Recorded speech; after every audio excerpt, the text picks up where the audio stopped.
মেঘা অনেকদিন পর তার বান্ধবীদের সঙ্গে দেখা করার জন্য গ্রামে যাচ্ছিল। ও ট্রেন অনেক রাতে গ্রামের স্টেশনে পৌঁছল। ওই ট্রেন থেকে নামলো আর আশেপাশে রিক্সা বা ট্যাক্সি খুঁজতে লাগলো। স্টেশন একেবারে নির্জন ছিল। মেঘা দূর দূর পর্যন্ত কোনো মানুষজনকে দেখতে পাচ্ছিল না। ও একটু অস্থির হয়ে পড়ল। অনেক খোঁজার পর ও একটা রিক্সা দেখতে পেল, যার ভেতরে তার ড্রাইভার ঘুমোচ্ছিল। মেঘা ওই রিক্সাওয়ালার কাছে গেল। শুনুন দাদা, "হুম, কি হয়েছে?" আহ, আসলে আমি গ্রামে যাব।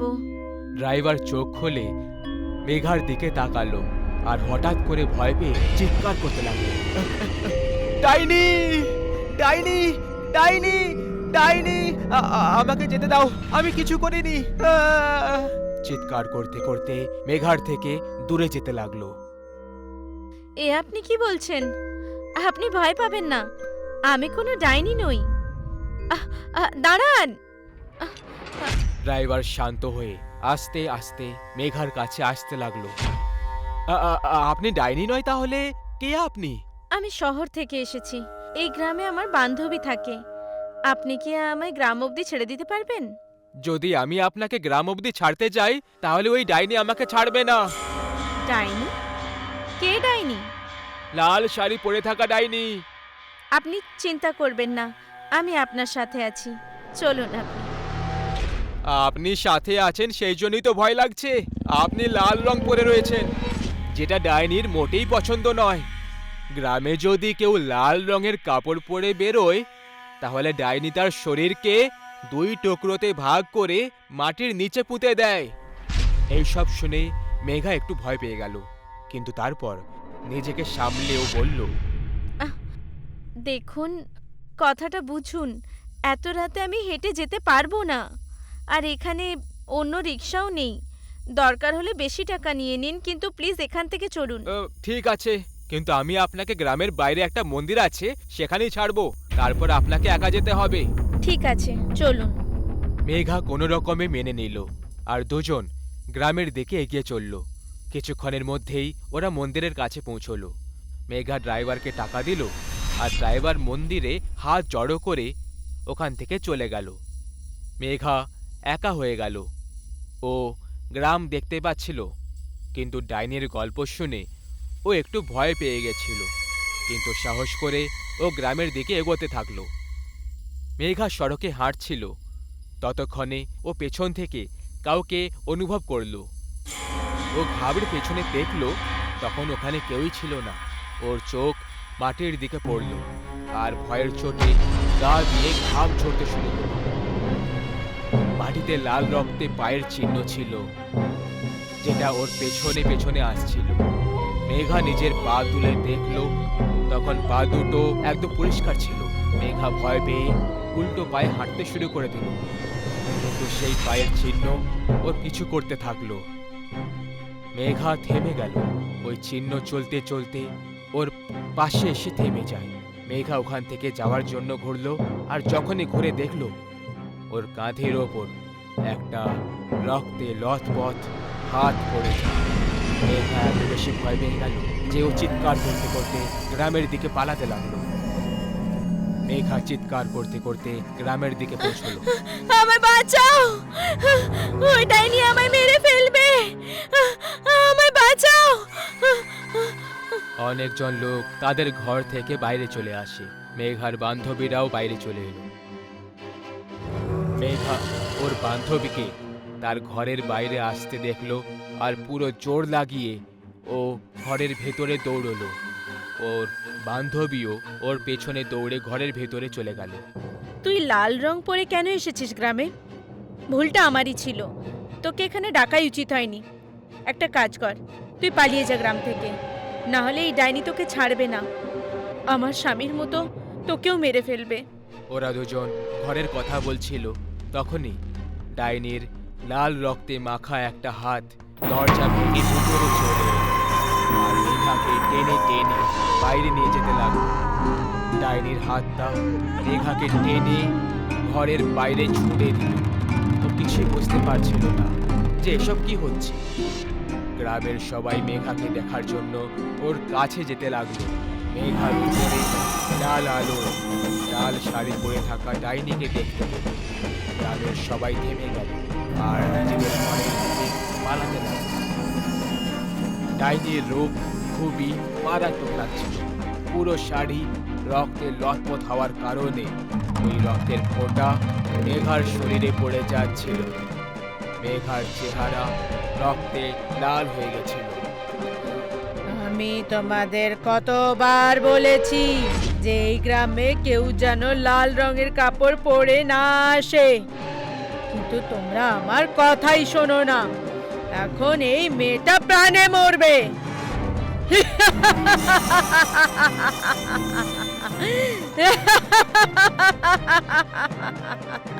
এইটুকু বলে ওই ডাইনি ভয়ঙ্কর হাসি হাসতে লাগলো। ডাইনিকে দেখে মেঘা পালাতে লাগলো। মেঘাকে পালাতে দেখে ডাইনি নিজের হাত লম্বা করে দিল আর ওকে হাওয়ায় তুলে নিল। ডাইনি মেঘাকে নিজের মাথার ওপরে তুলে নিল আর ওর শরীরকে মাঝখান থেকে ফাল করতে লাগলো। যেমন যেমন মেঘার শরীরের দুই টুকরো হচ্ছিল, তখন তখন মেঘার গরম রক্ত ডাইনির মাথার উপর দিয়ে পুরো শরীরে ছড়িয়ে পড়ল। এই রক্তের কারণে ডাইনির শাড়ি আরো লাল হতে লাগলো। শরীর ফাল হওয়ার সময় মেঘা এত জোরে চিৎকার করছিল যে ওর চিৎকারের জন্য পুরো গ্রাম জেগে উঠছিল। সব গ্রামবাসীদের আত্মা কাঁপতে লাগলো। সব শেষে মেঘার শরীরের দুই টুকরো হয়ে গেল আর ও ওখানেই হাওয়ায় ঝুলতে থাকলো। ডাইনি জোরে জোরে হাসতে লাগলো। ওর নিজের হাত জোরে মাটিতে মেরে দিল আর সেই কারণে জমিতে দুটো গর্ত হয়ে গেল। ডাইনি নিজের দুটো হাতে দুটো টুকরো নিয়ে আর দুটো গর্তের মধ্যে একটা একটা করে ছুঁড়ে দিল। যখনই টুকরো গর্তে পড়লো ওর ওপর এমনি এমনি মাটি পড়তে থাকলো আর দেখতেই দেখতে গর্ত ভরে গেল। মাটি যেমন ছিল তেমনই হয়ে গেল। ডাইনির ভেতর থেকে লাল আলো বেরোতে লাগলো আর ওই আলোতে ও উধাও হয়ে গেল। ডাইনির যাওয়ার পরে মেঘার বান্ধবী ওই গর্ত থাকা জায়গায় এলো আর কাঁদতে লাগলো। ধীরে ধীরে সব গ্রামবাসীরা জমা হতে লাগলো।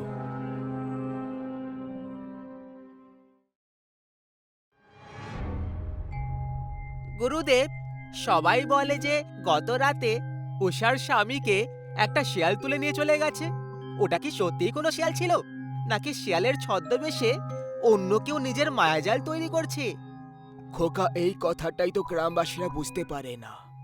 আমি এই কথাটা পরিষ্কার বলে দিয়েছি যে সন্ধে হলেই নিজের নিজের বাড়ির দরজা বন্ধ করে দেবে, কারণ ও একটা রং বদলাতে পারা ডাইনি। বুঝতেও পারবে না যে কখন কার কার ছদ্মবেশে তোমার সামনে হাজির হয়ে যাবে, আর তুমি এই ব্যাপারে আন্দাজ অব্দি লাগাতে পারবেন। কিন্তু গুরুদেব, এটা কি সত্যি এই গ্রামে কোনো রং বদলাতে পারা এক ডাইনির নজর রয়েছে? গুরুদেব, এর পেছনের গল্পটা কি বলো না? আমার হিসেবে অনেক দেরি হয়ে গেছে। বাচ্চারা, এখন তোমাদেরও বাড়ি চলে যাওয়া উচিত। সূর্য ডুবতে চলেছে, এই জন্য এইভাবে এত শীতল আর অন্ধকার সন্ধেবেলায় একা একা ঘোরা উচিত নয়। কিন্তু গুরুদেব, আপনি মৌসুমের জবাব দিলেন না। আপনি ওই ডাইনির ব্যাপারে আমাদেরকে বলতে কেন ভয় পাচ্ছেন? আসল সত্যি তো বড় মহাত্মা পণ্ডিত এমন অভাগা পূর্ণিমার সন্ধেবেলায় বলবেন না, তাহলে সেখানে আমি কে বলার? এখন তোমরা সবাই নিজেদের বাড়ি যাও, কিন্তু যাওয়ার সময় আমার সব কথাগুলোর বিশেষভাবে খেয়াল রেখো। কাউকে যদি দেখো তাকে না তো ডাকবে, আর যদি তোমাদের পেছন থেকে কেউ আওয়াজ দেয় তাহলে তাকে ভুলেও যেন উত্তর না দাও। ঠিক আছে গুরুদেব, আমরা এখান থেকে চলি তবে। সূর্য ডুবতে চলেছিল। দুই ভাই বোন সৌরভ আর মৌসুমী একটা বুড়ো পণ্ডিতের কুটির থেকে বেরিয়ে যাচ্ছিল। প্রায় ওই দুজন ওই পণ্ডিতের খবর টবর জানার জন্য আসা যাওয়া করতে থাকতো। আজকে ওরা দুজন ওই পণ্ডিতের মুখ থেকে একটা রং বেরঙের ডাইনির কথাগুলো শুনে ওখান থেকে ফিরছিল। সৌরভ, তাড়াতাড়ি তাড়াতাড়ি চলো, ওই ডাইনি যে কোনো সময় এসে পড়তে পারে। বাড়িতে মা বাবা আমাদের অপেক্ষা করছে। তাড়াতাড়ি তাড়াতাড়ি চলো। হ্যাঁ, ঠিক বলেছো। কিন্তু তোমার কি এক মুহূর্তের জন্য তুমি এটা মনে করো যে যা কিছু গুরুদেব ওই ডাইনির ব্যাপারে বলল সেগুলো সত্যি হবে? কারণ আজ অবধি আমি তো কোনো রং বেরঙের ডাইনিকে দেখিনি। সৌরভ, তুমি চুপ থাকো, ওর নাম নিও না, আর চুপচাপ সোজা চলতে থাকো। চলো। দুজনে একটা জঙ্গলের রাস্তা দিয়ে এগিয়ে যাচ্ছিল। তখনই সৌরভ একটা ছোট আকারের আইসক্রিম ভ্যান দেখতে পেয়ে যায়। সৌরভ ওই ভ্যানের দিকে ইশারা করে মৌসুমীকে দেখালো। আরে মৌসুমী, ওই দেখো আইসক্রিম। সত্যি বলছি দারুণ মজা হবে। দাঁড়াও সৌরভ, এইভাবে কোনো অজানা বস্তুর দিকে আকর্ষিত হতে গুরুদেব বারণ করেছিলেন আমাদের। আরে ছাড়ো না তুমিও, চলো আমরা ওখানে যাই। সৌরভ আইসক্রিম খেতে খুব ভালোবাসতো। এই কারণে ও নিজেকে থামাতে পারল না আর দৌড়ে দৌড়ে ওই আইসক্রিম ভ্যানওয়ালার কাছে পৌঁছে গেল। ওই আইসক্রিম ভ্যানের কাছাকাছি আর অন্য কোনো মানুষজন ছিল না, এমনকি কোনো দোকানদারও অবধিও ছিল না। সৌরভ এই সুযোগের জমিয়ে লাভ ওঠালো আর কিছু না বিবেচনা করে ওই ভ্যানের ভেতর থেকে 2-3টে আইসক্রিম বার করে খেতে লাগলো। তখনই ওর পেছন থেকে একটা আওয়াজ গর্জন হলো। খাও বাচ্চারা, মন খুলে খাও, কারণ খুব তাড়াতাড়ি আমি তোমাদেরকে খেয়ে ফেলবো।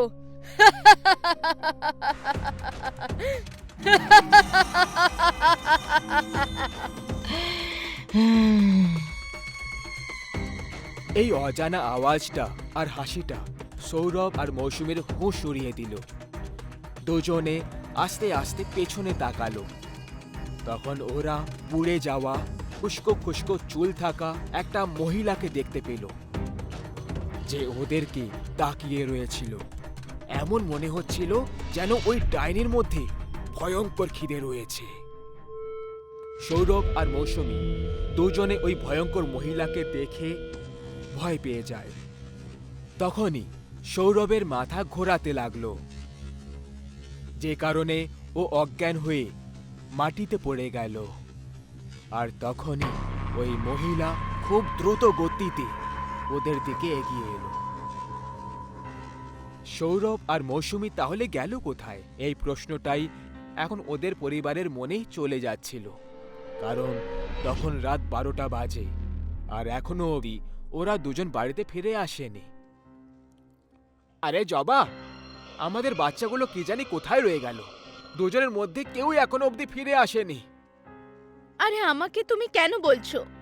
আমার তো নিজেরই খুব খারাপ অবস্থা হয়ে আছে। অথচ আমি 50 বার বুঝিয়েছি যে সন্ধে হওয়ার পরে বাচ্চাদের বাড়ির বাইরে যেন না পাঠানো হয়। আজকাল তো গ্রামের সব জায়গায় ওই রং বেরঙের ডাইনির চর্চা হয়ে চলেছে। তুমিও না জবা, যা মুখে আসে বলছো। শুভ কথা বললে তবে শুভ হবে। এমনিতেও বাচ্চারা আজকে জেদ করছিল যে ওরা গুরুদেবের সঙ্গে দেখা করতে যাবে, তাই আমি যেতে দিলাম। এতে এখন আমার ভুলটা কোথায়?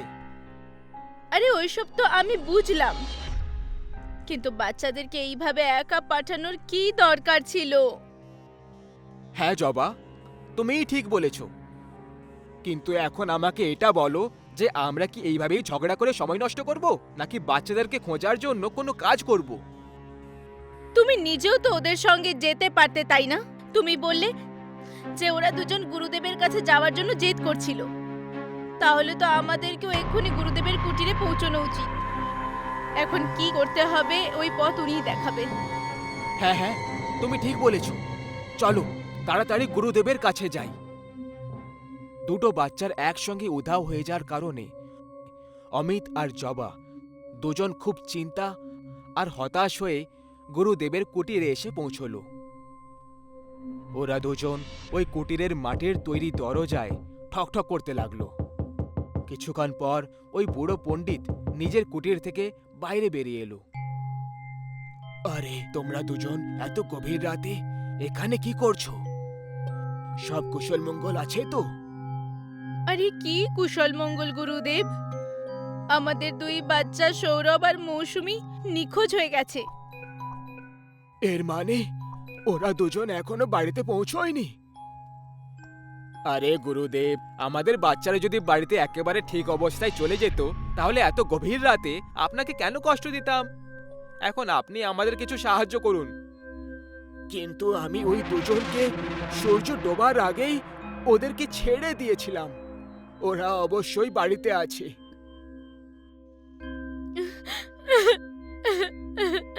মহারাজ, আমাদের কথায় কি আপনার একটু বিশ্বাস হচ্ছে না?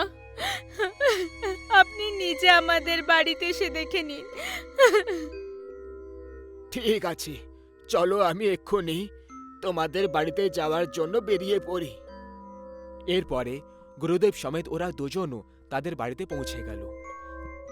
যেখানে দরজা খোলা মাত্রই ওরা বিছানায় সৌরভ আর মৌসুমীকে ঘুমিয়ে আছে দেখতে পেল।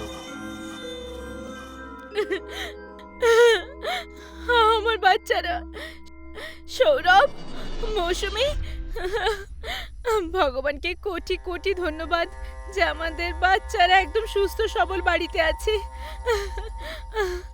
অনেক অনেক ধন্যবাদ। আপনাকে অনেক অনেক ধন্যবাদ গুরুদেব, আপনি আমাদের সঙ্গে এত দূর এলেন। কোনো ব্যাপার না অমিত, শুধু এখন থেকে তোমাদের বাচ্চাদের খেয়াল রাখো। তখনই জবা চিৎকার করে ওঠে। হে ভগবান, হে কি হয়ে গেল আমার বাচ্চাদের? শুনছো? একটু একটু তাড়াতাড়ি এসো। এই দেখো। কি হয়েছে জবা? তুমি এইভাবে কেন চিৎকার করছো? যখন অমিত জবার কাছে এসে পৌঁছয় তখন ওরও গায়ে কাঁটা দিয়ে দিল।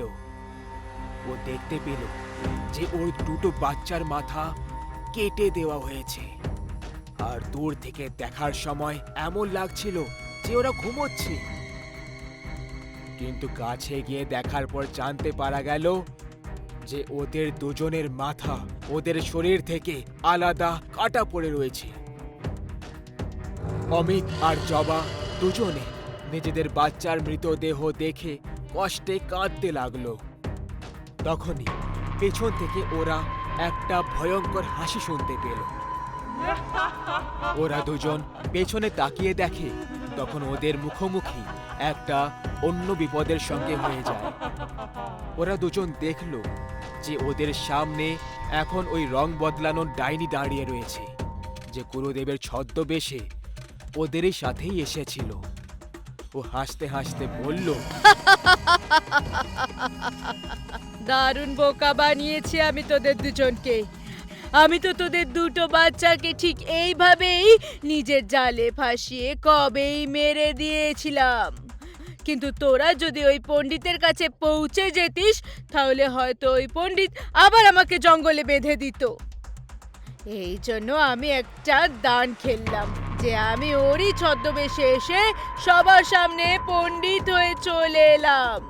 এখন আমি তোদেরকেও শেষ করে দেব।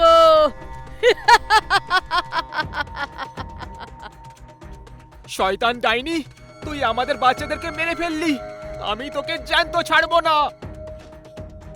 অমিত হাতে চাকু নিয়ে ওই ডাইনির দিকে এগিয়ে গেল, কিন্তু তখনই ওই ডাইনিটা একটা মন্ত্র পড়ল, যে কারণে অমিত ওই চাকু দিয়ে নিজেরই গলা কেটে ফেলল আর ছটপট করতে করতে মৃত্যুর শয্যায় শুয়ে পড়ল।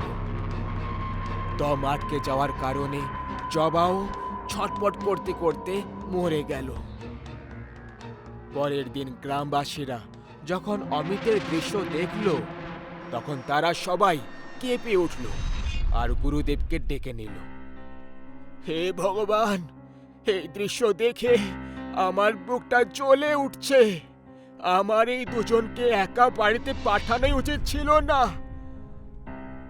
এই সব ওই ডাইনিরই কাজ, যে নিজের রং বদলে খেলা খেলছে, তারপর নিজের উদ্দেশ্যটাকে পুরো করছে। গুরুদেবের হিসেবে গত রাতে সে নিজের কুটিরে উপস্থিতই ছিল না। সে তখন কোনো পূজা করতে গেছিল, আর এই কথাটা ওই ডাইনিটা আগে থেকে জানতো যে এটার খুব লাভ উঠিয়েছে, আর গুরুদেবের ছদ্মবেশে ষড়যন্ত্র করে আর নিজের রক্তের পিপাসা মিটিয়ে নেয়। গুরুদেব সমস্ত গ্রামবাসীদেরকে একটা মায়াবী তাবিজ দিয়ে দিল, যেটা গ্রামের সব সদস্যদেরকে তাদের বাড়ির বাইরে ঝুলিয়ে রাখতে বলল, যে কারণে ওই রং বদলানো ডাইনির মায়াটা আর কাজ করবে না। গ্রামবাসীরা গুরুদেবের নিয়ম পালন টালন করে ওই তাবিজটাকে নিজেদের বাড়ির বাইরে ঝোলানো শুরু করে দিল, যে কারণে গ্রামে যে ভুতুড়ে ঘটনাগুলো হচ্ছিল কম হতে লাগলো। কিন্তু আজকেও ওই রং বদলানো ডাইনি কোনো একজনের সন্ধান করে চলেছে। তাই যদি ও সুযোগ পায় তাহলে ও আরও একটা শিকার পুরো করে ফেলবে। জয় পাটিয়ালা শহরে বাস করা একজন ব্যক্তি।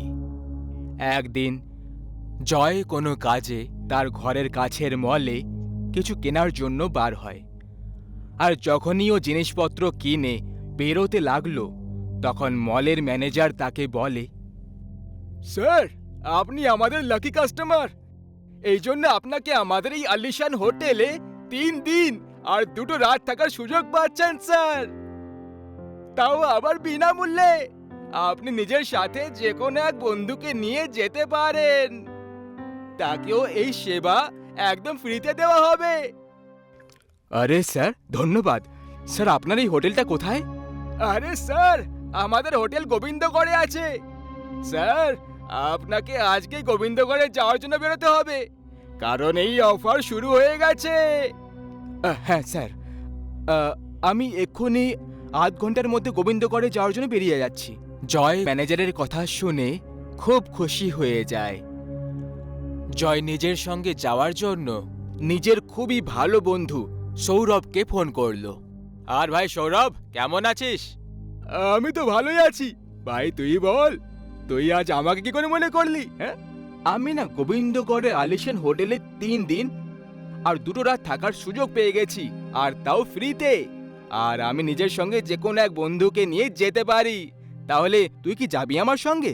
আরে ভাই, এটা আবার জিজ্ঞেস করার কথা? কবে বেরোতে হবে বল? ব্যাস ভাই, তুই প্যাকিং করে নে, আধ ঘন্টার মধ্যে আমরা বেরোবো। হ্যাঁ ঠিক আছে, আমি তাড়াতাড়ি প্যাকিং করে তোর ঘরে চলে আসছি। তাড়াতাড়ি চলে আয় ভাই, আজ তো আমাদেরই মজাই মজা। সৌরভ নিজের প্যাকিং করে জয়ের ঘরে চলে যায়। মানির ঘরে পৌঁছতেই ওরা দুজন একটা গাড়িতে বসে গোবিন্দগড়ে যাওয়ার জন্য বেরিয়ে পড়ে। যখন দুজন গোবিন্দগড়ের অর্ধেক রাস্তায় এসে পৌঁছে যায় তখন হঠাৎ বৃষ্টি শুরু হয়ে যায়। আরে ভাই, বর্ষাকাল না হয়েও বৃষ্টি কি করে শুরু হয়ে গেল?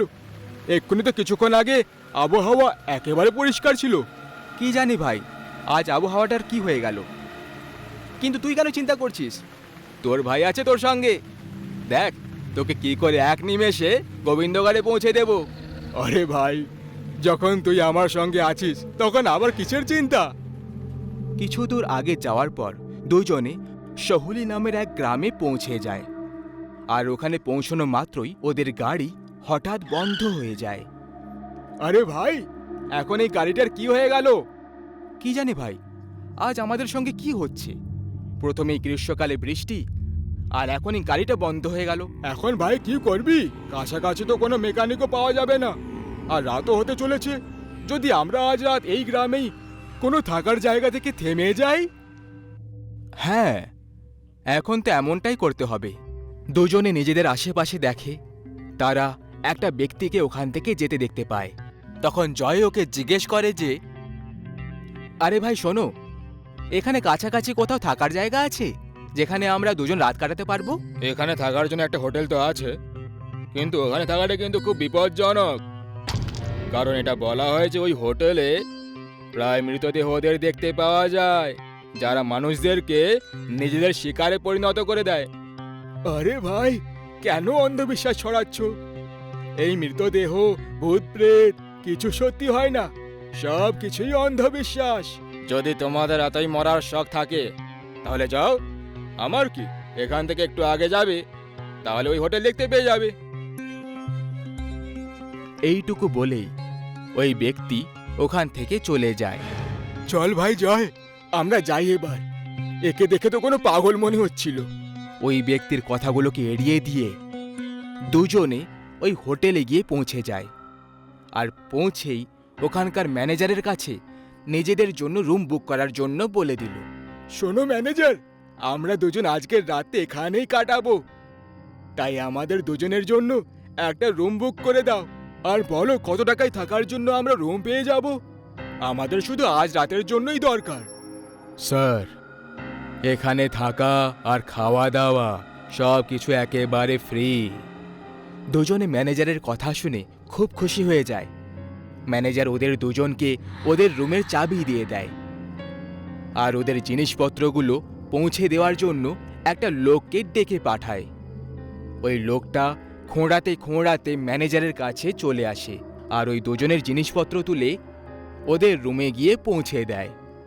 ওই ম্যানেজারকে দেখে আর ওখানে কাজ করা কর্মচারীদের দেখে জয়ের যেন একটু আজব মনে হলো। যখন দুজনে রুমে বসে থাকে তখন জয় বলল যে, ভাই সৌরভ, তোর কিছু আজব মনে হচ্ছে না?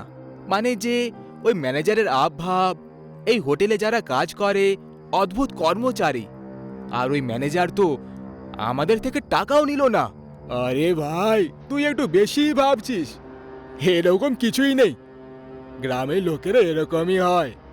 চল, আমার তো খুব খিদে পেয়েছে, আমি ম্যানেজারকে বলে দিচ্ছি যে আমাদের জন্য কিছু খাবার পাঠিয়ে দিক। সৌরভ খাবারের ব্যাপারে বলার জন্য ম্যানেজারের কাছে চলে যায়। শোনো ম্যানেজার, আমাদের খিদে পেয়েছে, তাড়াতাড়ি আমাদের খাওয়ার জন্য কিছু ভালো ভালো খাবার পাঠিয়ে দাও। ঠিক আছে মালিক, আমি আপনার জন্য আজ এমন খাবার পাঠাবো যেটা আপনি এর আগে কখনো খাননি। হ্যাঁ, তাড়াতাড়ি পাঠিয়ে দাও, আমাদের খুব খিদে পেয়েছে।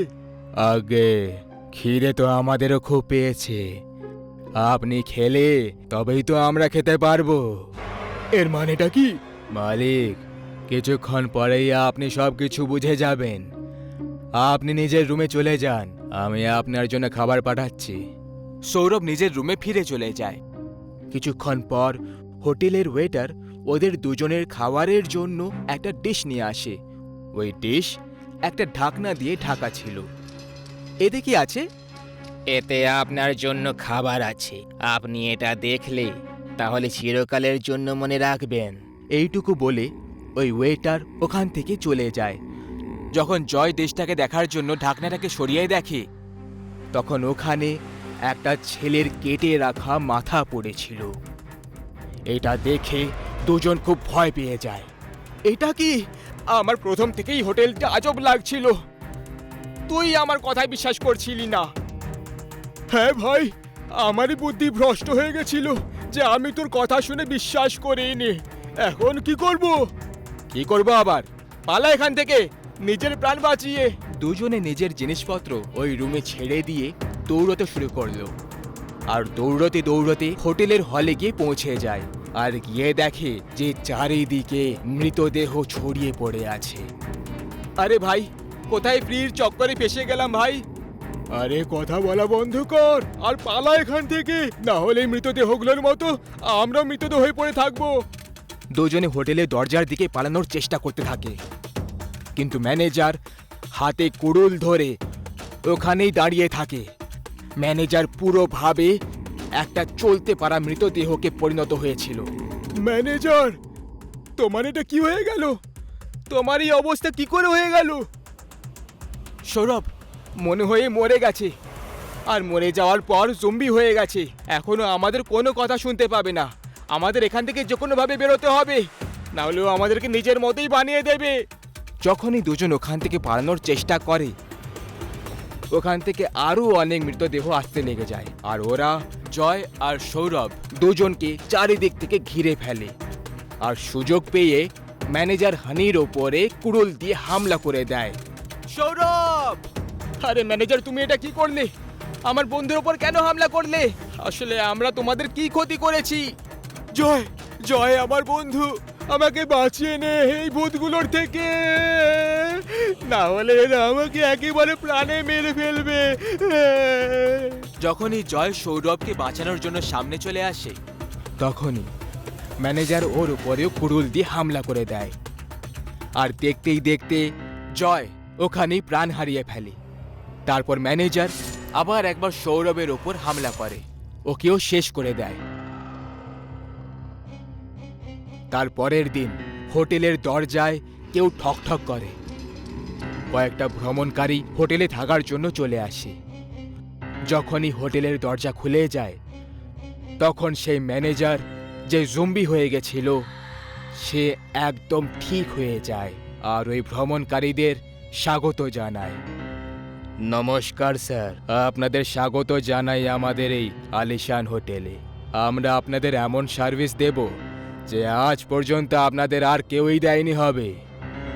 যখনই ভ্রমণকারীরা ভেতরে যায়, তখন ওখানে সবকিছু একেবারে ঠিক ছিল। না কোনো মৃতদেহ ছিল, আর না রক্তের একটা ফোঁটাও ওখানে পড়েছিল। আর সৌরভ আর জয় যাদের মৃতদেহরা মিলে মেরে দিয়েছিল তারাও একদম ঠিক দেখাচ্ছিল, আর সেই হোটেলেই কর্মচারী হয়ে পরিষ্কার পরিচ্ছন্নের কাজ করছিল।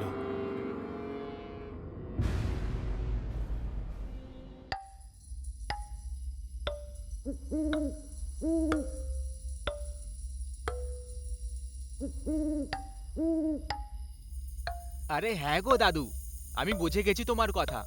আমি গ্রামে সকালেই আসবো, রাতে আসবো না।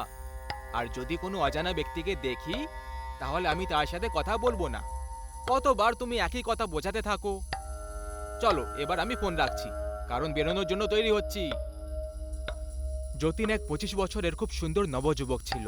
ও নিজের ইন্ডিভিজুয়াল ফ্যামিলির সঙ্গে শহরে বসবাস করছিল, কিন্তু ওর নিজের গ্রাম আর গ্রামের বংশগত বাড়ির প্রতি একটু আলাদা টান ছিল।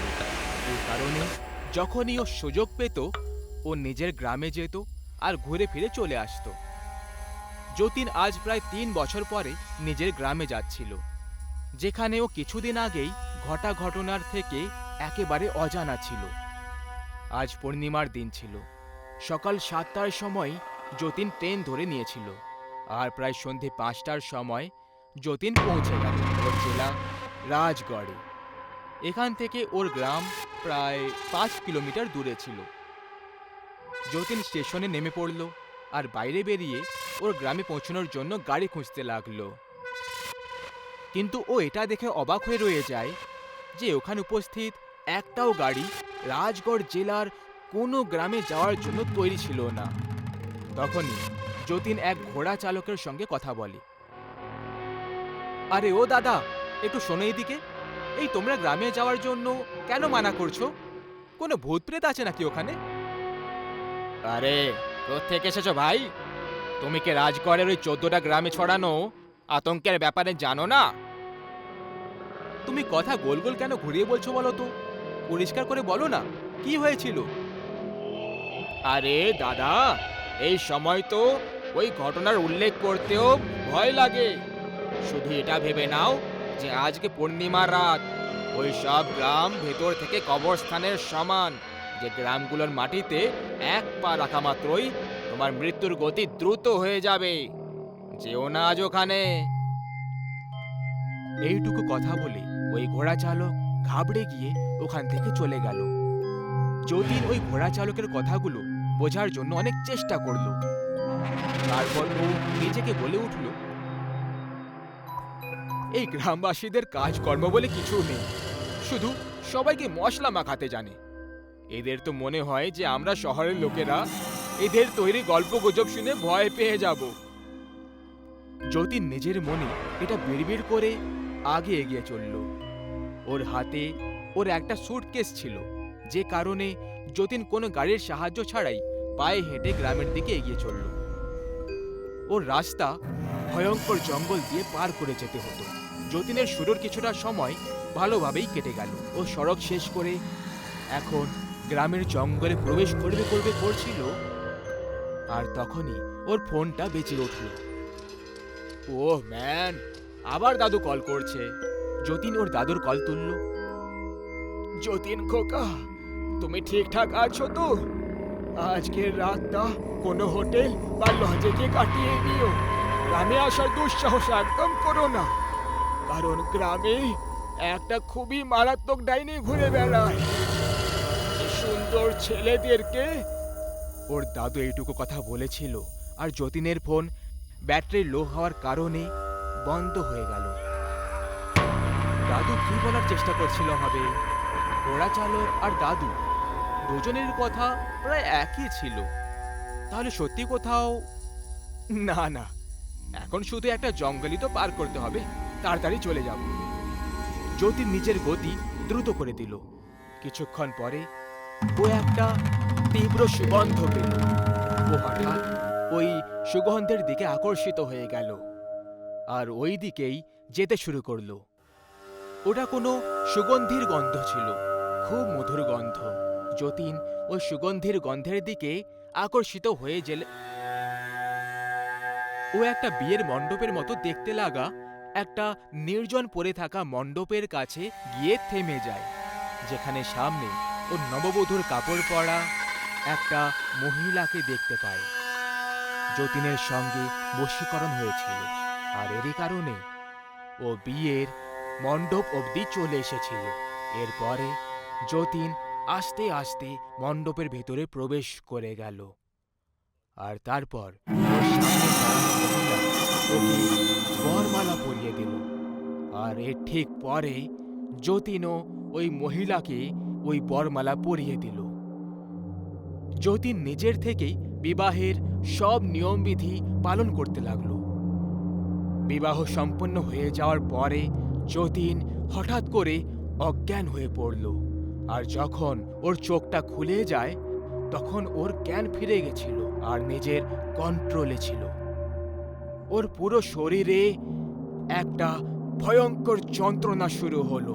যতীন ওই যন্ত্রণায় ছটপট আর উঠে দাঁড়ানোর চেষ্টা করছিল, কিন্তু এ কি, যতীনের হাত আর পা দুটোই বোনের সঙ্গে বাঁধা হয়েছিল।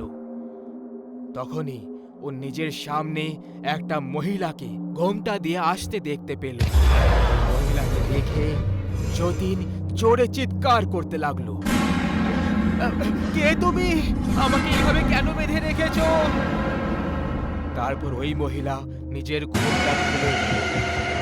ওর চেহারা দেখে যতীনের পুরো শরীর কাঁপতে শুরু করলো।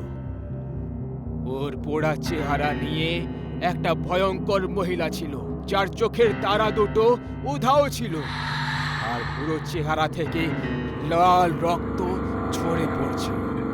এত ভয়ঙ্কর দৃশ্য দেখে যতীন কাঁপতে শুরু করে দিল। কে তুমি? আমাকে যেতে দাও, আমাকে ছেড়ে দাও। ওই মহিলা যতীনের কাছে চলে আসে, আর তারপর ওকে একটা ভারী আওয়াজে বলল, আমি তোকে বিয়ে করে এখানে নিয়ে এসেছি, কিন্তু আমি জানতে পেরে গেছি যে তুই আমার স্বামী নয়। এই জন্য এবার তোকে মরতে হবে, এবার তোকে মরতে হবে। আমাকে মেরো না, ছেড়ে দাও আমাকে, যেতে দাও আমাকে। যতীন ওই ডাইনির কাছে দয়ার ভিক্ষে চাইতে লাগলো, কিন্তু দয়াভাব মানুষের মধ্যে থাকে, ডাইনি আর পেতনিদের মধ্যে থাকে না। যতীনের ঠিক পাশে রাখা চাকু হাওয়াতে নিজের থেকে উঠে গেল, আর ওই চাকু যতীনের মাথার আর পার হয়ে গেল, যে কারণে যতীন ছটপট করতে করতে মৃত্যুর ঘুম ঘুমিয়ে পড়ল। যতীনেরও মৃত শরীর গ্রামের ওই চৌমাথায় পাওয়া গেল, যেখানে ওই বিধবা ডাইনির হাতে শিকার হওয়া লোকেদের মৃত শরীর পাওয়া গেছিল। যতীনের মরা দেহের পাশে কয়েকজন লোক জমা হয়েছিল, আর তখনই যতীনের দাদু ওখানে পৌঁছে যায়, আর ওর মরা দেহটাকে দেখে কাঁদতে শুরু করে। আরে, আমি মানা করেছিলাম গ্রামে সূর্যাস্তের পর আসবি না। ওই কালমুখী ডাইনি প্রাণ নিয়ে নেবে। আমি ওকে কিছু বলতে পারতাম আর তখনই ফোনটা কেটে গেল। হে ভগবান, এই সব কি হয়ে গেল? এই বিধবা ডাইনির গল্প অনেক আলাদা ছিল। গ্রামবাসীদের হিসেবে এমন ডাইনি শুধু পুরুষদের শিকার করে, আর তাও সেই পুরুষদেরকে যারা যুবক আর বিয়ের জন্য যোগ্য। বিধবা ডাইনির গল্প এটা বুঝিয়ে দিল যে 2 বছর আগে ওর বিয়ে হয়েছিল। বিয়ের প্রায় 1 মাস কেটে যাওয়ার পরে খুব জোরে বিদ্যুতের ঝটকা লাগার কারণে ওর স্বামীর মৃত্যু হয়েছিল। বিয়ের 1 মাস পরেই ওই বিধবা হয়ে গেছিল। ব্যাস, এই দুঃখেই ও নিজের প্রাণ নিয়ে নিল। কিছু লোক এটাও বলে থাকে যে ও আত্মহত্যা করেনি, বরং গ্রামেরই কিছু বদমাশ শয়তানরা ওর স্বামীর না হওয়ার সত্যি জেনে ওকে ঘিরে নিল আর ওকে ধর্ষণ করে ওকে মৃত্যুর শয্যায় পৌঁছে দিল। কিন্তু আসলে এই ঘটনার সত্যিটা কি ছিল এটা তো কেউই ঠিক করে জানে না। কিন্তু লোকেদের হিসেবে ওই মহিলা মরার পরেই ও একটা বিধবা ডাইনির রূপ নিয়ে জন্ম নিল। আর সন্ধ্যা হওয়ার পরে ও রাজগড়ে লুকিয়ে লুকিয়ে সবার উপর নজর রাখে। আর যখনই ও কোনো সুন্দর যুবককে দেখতে পায়, তাকে নিজের সুগন্ধির বশে এনে তার সঙ্গে বিয়ে করে নেয়।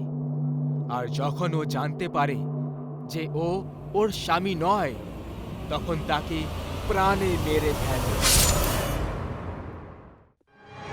রাত প্রায় 2টো বেজেছিল। দেবা আর রিয়া তাদের বিছানায় ঘুমোচ্ছিল। তখনই দেবা উঠে দাঁড়ালো আর চলতে লাগলো। দেবা হুঁশে ছিল না। ও চলতে চলতে বাড়ির বাইরে চলে গেল আর অন্ধকারে কোথাও উধাও হয়ে গেল। তারপর কিছুক্ষণ পরে ও ফিরে চলে এলো। দেবার হাতে একটা সোনার পয়সা ছিল। ওই পয়সাটা বাড়ির ভেতরে নিয়ে এলো আর বিছানায় আবার শুয়ে পড়ল। সকাল হলো আর রিয়া দেবার হাতে রাখা সোনার পয়সাটা দেখতে পেল। বাহ, আমার জন্য সোনার পয়সা এনেছে। আমি কাল তোমাকে এটাই বলছিলাম, সোনা কিনে আনো, আর তুমি আজকে নিয়েও চলে এলে। খুব ভালো করেছো। দেবা এই ব্যাপারে কিচ্ছু জানতো না। ও জানতো না যে ওর কাছে সোনার পয়সা কোত্থেকে এলো। ও বারবার মনে করার চেষ্টা করছিল, কিন্তু ওর কিছুই মনে পড়ল না। রিয়া খুশিতে ছিল কারণ ও সোনা পেয়ে গেছে, কিন্তু দেবা বিরক্ত ছিল যে ওই পয়সাটা কোথায় পেল। যাই হোক, দিন কাটল আর মাঝরাতে দেবা আবার উঠল আর অন্ধকারে কোথাও চলে গেল। কিছুক্ষণ পরে ও ফিরে এলো আর একটা সোনার পয়সা সঙ্গে নিয়ে। এই ব্যাপারটা প্রত্যেক দিন হতে লাগলো। রিয়া খুশিতে ছিল আর দেবা চিন্তায়। একদিনের কথা, রিয়া কিচেনে কাজ করছিল। বাপ রে বাপ, আজকেও এত সময় কেটে গেল বাড়ির কাজ করতে করতে। দেবা, এই ডিব্বাটা নামাও, আমার হাতে পৌঁছচ্ছে না। দেবা, এখানে এসো না। দেবা, শুনতে পাচ্ছ না নাকি?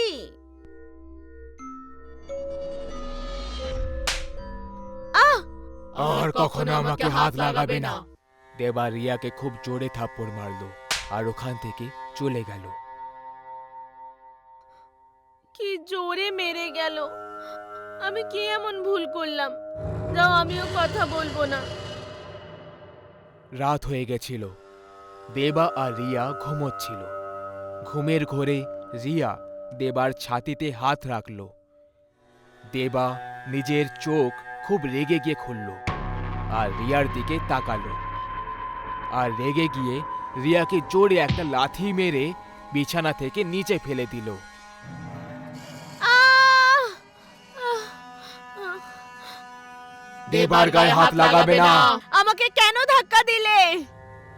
তোকে বলেছিলাম দেবার গায়ে হাত লাগাবি না। তাহলে কেন আমার দেবার গায়ে হাত লাগালি? দেবা শুধু আমার। তোর সোনা দরকার ছিল তাই না? প্রত্যেকদিন সোনা পেয়ে যাচ্ছিস, তাহলে সোনা পেয়ে খুশি থাক। দেবাকে ভুলে যা। কেমন কথা বলছো তুমি? দেখো, আমার মাথা থেকে রক্ত বেরোচ্ছে। দেবা রিয়ার কাছে গেল। তুই তো মরবি, আমার হাতে মরবি। দেবা রিয়ার গলা ধরে হাওয়াতে তুলে নেয়। রিয়ার দম বন্ধ হতে লাগলো। তখনই কারোর চলার আওয়াজ এলো। একটা অঘরী জানলার কাছে এসে দাঁড়িয়ে পড়ে। অঘরীকে দেখে দেবা অজ্ঞান হয়ে যায়। আর রিয়া দৌড়তে দৌড়তে ঘরের বাইরে ওই অঘরীর কাছে চলে যায়। আমাকে আমাকে দয়া করে বাঁচিয়ে নিন। আমার স্বামী আমাকে মেরে ফেলবে। ও তোর স্বামী নয়, তোর স্বামীর ভেতরে একটা ডাইনি বসবাস করছে। ওই ডাইনি তোর স্বামীকে দিয়ে এই সব করাচ্ছে। কি? আমি আপনার কাছে হাত জোড়ো করছি, আমার স্বামীকে বাঁচিয়ে নিন। এই সব তোর কারণেই হয়েছে। তোর স্বামীর এরকম অবস্থা তোর কারণেই হয়েছে। আমি কিছু করিনি। মনে কর কিছুদিন আগে। কতদিন ধরে বলছি আমার সোনা চাই। আরে কোথা থেকে নিয়ে আসবো তোমার সোনা? এত দাম বাড়ছে, টাকার বাকি থাকে কোথায় যেটা দিয়ে আমি তোমার জন্য সোনা কিনবো? সেটা আমি শুনতে চাই না। যদি এটাই বলার ছিল তাহলে বিয়ের সময় কেন কিছু বলনি? তোমার মতো স্বামী যেন আর কেউ না পায়। আমার তো জীবনটাই নরক হয়ে গেল তোমার সাথে। যেভাবে হোক নিয়ে এসো, নিজেকে বিক্রি করে নিয়ে এসো, কিন্তু আমার সোনা চাই। এবার তুই খুশি তো? প্রত্যেক দিন একটা করে সোনার পয়সা পেয়ে যাচ্ছিস তুই।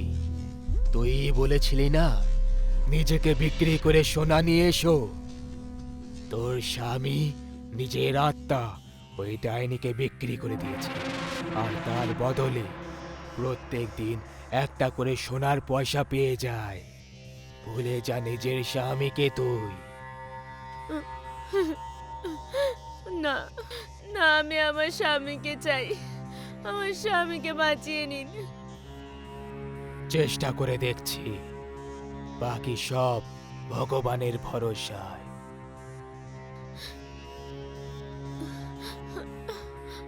ঠিক আছে, মনে হচ্ছে দেবা উঠে পড়েছে। চুপ করে আমার পেছনে আয়। রাত 2টো বেজে গেছিল। দেবা উঠে জঙ্গলের দিকে চলে গেল। দেবার পেছনে অঘরী আর রিয়াও জঙ্গলে চলে গেল। দেবা জঙ্গলে একটা বট গাছের সামনে দাঁড়িয়ে পড়ে, আর দেবার শরীর থেকে ডাইনি বাইরে বেরিয়ে আসে, আর দেবা ওখানেই পড়ে যায়। এটা তো ডাকিনি ডাইনি। ডাকিনি ডাইনি যখন বাইরে এলো, অঘরী দেবার মাথায় ছাই লাগিয়ে দিল আর হাতে একটা লাল সুতো বেঁধে দিল, আর দেবার আশেপাশে ছাই দিয়ে একটা ঘেরা তৈরি করে নিল। ডাকিনি ডাইনি গাছ থেকে বাইরে বেরিয়ে চিৎকার করতে লাগলো।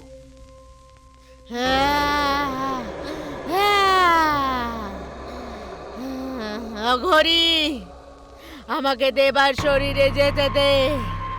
না, তুই দেবাকে ছেড়ে দে।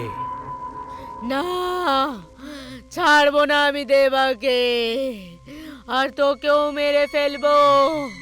তুই আমাকে স্পর্শ করতে পারবি না, তোকে আমি পুড়িয়ে ভস্ম করে দেব। ডাকিনি ডাইনি রিয়ার শরীরে ঢুকে পড়ে। দেবের জ্ঞান ফিরে যায়। রিয়া!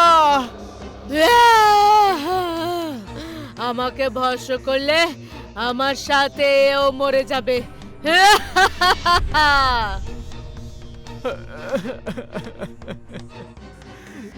রিয়ার চুল খুলে যায়, আর ও উল্টো ভাবে গাছে ঝুলে পড়ে। ওম হিম ক্রিম চামুন্ডায় নমঃ। ওম হিম ক্রিম চামুন্ডায় নমঃ। রিয়ার শরীর ছেড়ে দে, না হলে এই গাছটাকেই পুড়িয়ে দেব। না না, তুই এরকম কিচ্ছু করবি না ঘড়ি। আমি এটাই করব। ভোলেনাথের এথাই ইচ্ছে, তোকে রিয়ার শরীর ছাড়তেই হবে। রিয়াকে ছেড়ে দে আর নিজের কাছে ফিরে যা। ঠিক আছে, ঠিক আছে, আমি চলে যাচ্ছি। ডাকিনী ডাইনি রিয়ার শরীর ছেড়ে বট গাছের ভেতরে ঢুকে পড়ে। অঘরি, আজ তো তুই কে বাঁচিয়ে নিলি, কিন্তু আমি দেবাককে ছাড়বো না। অঘরি রেগে গিয়ে গাছের দিকে তাকালো, আর তারপর সে নিজের শক্তি দিয়ে বট গাছটায় আগুন লাগিয়ে দিল।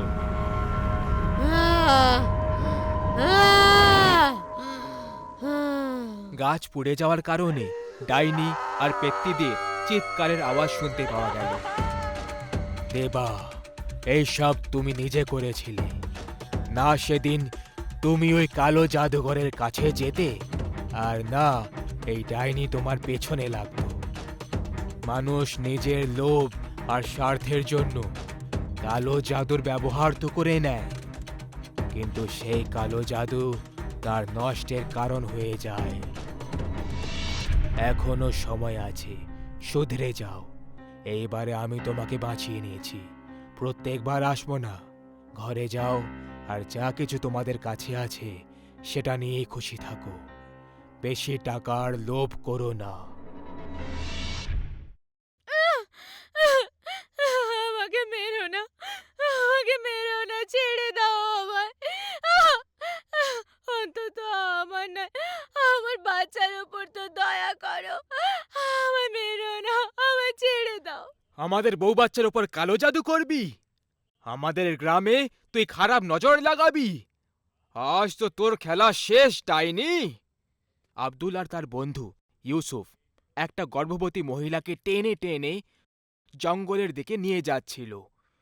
ও একটা গর্ভবতী মহিলা ছিল, আর তার বাচ্চা ৮ মাসের হয়ে গেছিল। ওই মেয়েটা অনেকবার অনুরোধ করল, কিন্তু তবুও ওদের মধ্যে কারোর ওর ওপর দয়া হলো না, আর ওরা মিলে ওই মহিলাকে ওইখানেই জঙ্গলে জ্যান্ত অবস্থায় পুঁতে দিল। আরে আব্দুল দাদা, এই মহিলার গল্প তো শেষ হয়ে গেল, কিন্তু এই মহিলার পেটে একটা বাচ্চা ছিল। কথায় বলে কখনো গর্ভবতী মহিলাকে কষ্ট দেওয়া উচিত নয়, না হলে এর ফল খুবই ভয়ঙ্কর হয়। আরে ফল তো ভয়ঙ্কর তখন হতো যদি আমরা এই প্রেগনেন্ট ডাইনিকে ঠিক সময় না ধরে পুঁতে না দিতাম। না হলে কে জানতো এই ডাইনি আমাদের গ্রামে আরও কত বিপদ এনে দিত। সেই রাতে ওরা সবাই নিজের ঘরে চলে গেল। এই ঘটনাটা হয়ে এখন ২০ বছর হয়ে গেছিল। আজকে আব্দুল একটা বিয়েবাড়ি থেকে নিজের ঘরে ফিরছিল। গ্রাম থেকে বাইরে বেরোতে আর গ্রামে প্রবেশ করার শুধু একমাত্র রাস্তা ছিল, আর সেটা হলো জঙ্গলের রাস্তা। ওই জঙ্গলই একমাত্র এমন একটা কেন্দ্র ছিল যেটা গ্রামকে বাইরের রাস্তার সঙ্গে জোড়া দেয়। রাত প্রায় ২টো বেজেছিল। আব্দুল তার সাইকেলে চেপে একেবারে দাঁত কিলিয়ে কিলিয়ে গ্রামের দিকে আসছিল, আর তখনই ও জঙ্গলে পৌঁছল। আর কিছুক্ষণ অবধি নিজের সামনে ওই জঙ্গলের একেবারে নীরবতা আর ঘন কুয়াশার দিকে একভাবে দেখতে লাগল, আর নিজের মনে বিড়বিড় করতে লাগল, হে উপরবালা, আনন্দের চোটে আমি তো এটা ভুলেই গেছিলাম যে গ্রামে যাওয়ার জন্য জঙ্গলের রাস্তা দিয়ে যেতে হবে। এখানে তো দূর দূর অবধি কাউকেই দেখতে পাচ্ছি না, আর কাউকে দেখব বা কি করে, কারণ রাত ২টো বেজে গেছে। যাই হোক, যখন ১০ কিলোমিটার সফর করেই ফেলেছি, তখন এই ২ কিলোমিটার জঙ্গল পার করতে কী সমস্যা হবে? উপরবেলার নাম নিয়ে আমি এখন এগিয়ে যাই। নিজেকে শুধু এটাই বলে আব্দুল এগিয়ে যেতে লাগল। প্রায় ৫-৭ মিনিট অবধি সাইকেল চালানোর পরে যখন আব্দুল জঙ্গলের মাঝখানে পৌঁছল, তখন হঠাৎ করে ওর এমন মনে হতে লাগলো যে কেউ পেছন থেকে ক্রমাগত কেউ ওর সাইকেলকে ধরে রেখেছে। তারপর হঠাৎ আব্দুল নিজের ব্যালেন্স হারিয়ে ফেলে আর সাইকেল থেকে নিচের দিকে গিয়ে পড়ে গেল। আব্দুল যখনই মাটিতে পড়ল, একটা দ্রুত গতিতে একটা সাইকেল চলে যায় আর তারপর ওখান থেকে উধাও হয়ে যায়। হে ওপরওয়ালা, আমার রক্ষা করো, আজ জানি না কি হতে চলেছে। আব্দুল তাড়াতাড়ি পায়ে হেঁটে আগে এগোতে লাগলো। জঙ্গলের সে আজব নীরবতা ওর শরীরে ভয়ের ঝড়কে আরও বাড়িয়ে তুলছিল। তখনই জোরে বিদ্যুৎ চমকালো আর আব্দুল ওর সামনে দৃশ্যটাকে দেখে একদম স্থির হয়ে দাঁড়িয়ে পড়ল, যেন ওর জ্ঞান হারিয়ে গেছে। ওর ঠিক সামনে একটা ছোট বাচ্চা দাঁড়িয়েছিল, যে ওকে দেখে জোরে জোরে হেসে চলেছিল। আরে বাপরে, এইসব কি হচ্ছে? তাড়াতাড়ি পালাতে হবে এখান থেকে। আব্দুল পালানোর জন্য যখনই নিজের পা আগে বাড়ালো, তখনই ও একদম ওর পেছন থেকে একটা মহিলার আওয়াজ শুনতে পেল। দাঁড়া খুনি! আব্দুল এবার জোরে জোরে হাঁপাতে লাগলো। ও একটু সাহস জুটিয়ে পেছনে ঘুরে দেখল, তখন ওর হুঁশ উড়ে গেল। একটা মহিলা পুতুলের মতো দাঁড়িয়ে আব্দুলকে তাকিয়ে রয়েছে। তুমি তুমি তো সেই মহিলাই যাকে আমরা গত বছর মেরে দিয়েছিলাম। কিন্তু তুমি তুমি কি করে বেঁচে গেলে? তুই শুধু এটাই ভাব, আমি মরে যাওয়ার পর আবার কি করে ফিরে এলাম। আত্মা তখনই মুক্তি পায় যতক্ষণ সে নিজের কাজ পূরণ না করে ফেলে। আমি গত 1 বছর ধরে এই জঙ্গলেই তোর অপেক্ষা করে চলেছি, আর আজ রাত সেই সময়টা এসে গেছে যখন আমার উদ্দেশ্য আর তোর পাপের প্রায়শ্চিত্ত দুটোই পূরণ হয়ে যাবে। দেখো, আমাকে মেরো না, আমাকে ছেড়ে দাও। যা হয়েছে তার জন্য আমাকে ক্ষমা করে দাও। ক্ষমা করে দেব? আর তা আবার তোকে? যদি একবার এই সব আমার সাথে হতো তাহলে হয়তো তোকে আমি ক্ষমা করে দিতাম, কিন্তু আমার নির্দোষ বাচ্চার কি অপরাধ ছিল, যার জন্মের আগেই তুই ওকে মেরে ফেললি? দেখো, যা কিছু হয়েছে সেটা অজান্তে হয়েছে। আমাকে ক্ষমা করে দাও আর যেতে দাও। আচ্ছা, তাহলে এই সব কিছু তুই অজান্তে করেছিস? তুই কি আমায় মা অজান্তেই বানিয়েছিলি? আসলে তোর গ্রামবাসীরা তোর এই জারজ বাচ্চার কথা না জানতে পারে, সেই জন্য তুই ছল করে আমাদেরকে মেরে ফেললি। কেন? কিছু মনে পড়েছে? তুই বিবাহিত হওয়া সত্ত্বেও আমার সাথে চক্কর চালিয়েছিলি। তুই আমাকে নিজের জালে ফাঁসালি আর আমায় প্রেগনেন্ট করে সবার শেষে মেরে ফেললি, যাতে তোর এই জঘন্য রূপ গ্রামবাসীদের সামনে না আসে। আর তুই এই অজুহাত দিলি যে আমি গ্রামবাসীদের উপর গালো জাদু করতাম। এখন তুই মরার জন্য তৈরি হয়ে যা, ঠিক সেইভাবেই যেভাবে তুই আমাকে মেরেছিলি। এই সব কিছু শোনার পরে আব্দুল ভয় পেয়ে ওখান থেকে তাড়াতাড়ি পালাতে লাগলো। কিন্তু তখনই হঠাৎ আব্দুল সামনে একটা গভীর দলদলে গিয়ে পড়ে যায় আর আস্তে আস্তে ভেতরের দিকে নেমে যেতে লাগলো। আব্দুল বাইরে বেরোনোর জন্য অনেক চেষ্টা চালিয়ে গেল, কিন্তু ও ভেতরে নিমজ্জিত হয়ে যেতে লাগলো। আমাকে মেরো না, আমি আমি যা কিছু করেছি তার জন্য আমাকে ক্ষমা করে দাও। এরপর এমন ভুল আর কখনো করব না। ঠিক আছে, যখন তোর পুনর্জন্ম হবে, মানে পরের জন্মে, এই কথাটার খেয়াল রাখিস। এই জন্মে তো আমি তোকে মোটেই ছাড়বো না। এইটুকু বলেই আব্দুল দলদলের ভেতরে নিমজ্জিত হতে লাগলো। আর তখনই ওর আশেপাশে রক্ত বইতে লাগলো। একটা ছোট বাচ্চা ওই দলদলের ভেতর থেকে ওর শরীরটাকে কেটে যাচ্ছিল। আব্দুল জোরে জোরে চিৎকার করলো, আর চিৎকারের সঙ্গে আব্দুল ওই দলদলেই একদম চিরকালের জন্য অন্তর্শায়ী হয়ে গেল।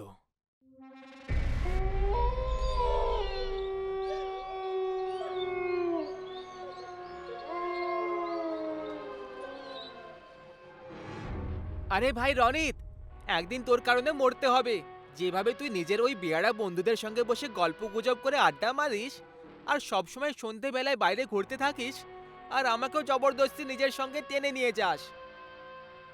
আরে ভীতু ছেলে কোথাকার, তুই এত ভয় পাস কেন ভাই? তোর তো নিজের প্রাণের পরোয়া নেই, অন্তত আমার কথা তো ভাব।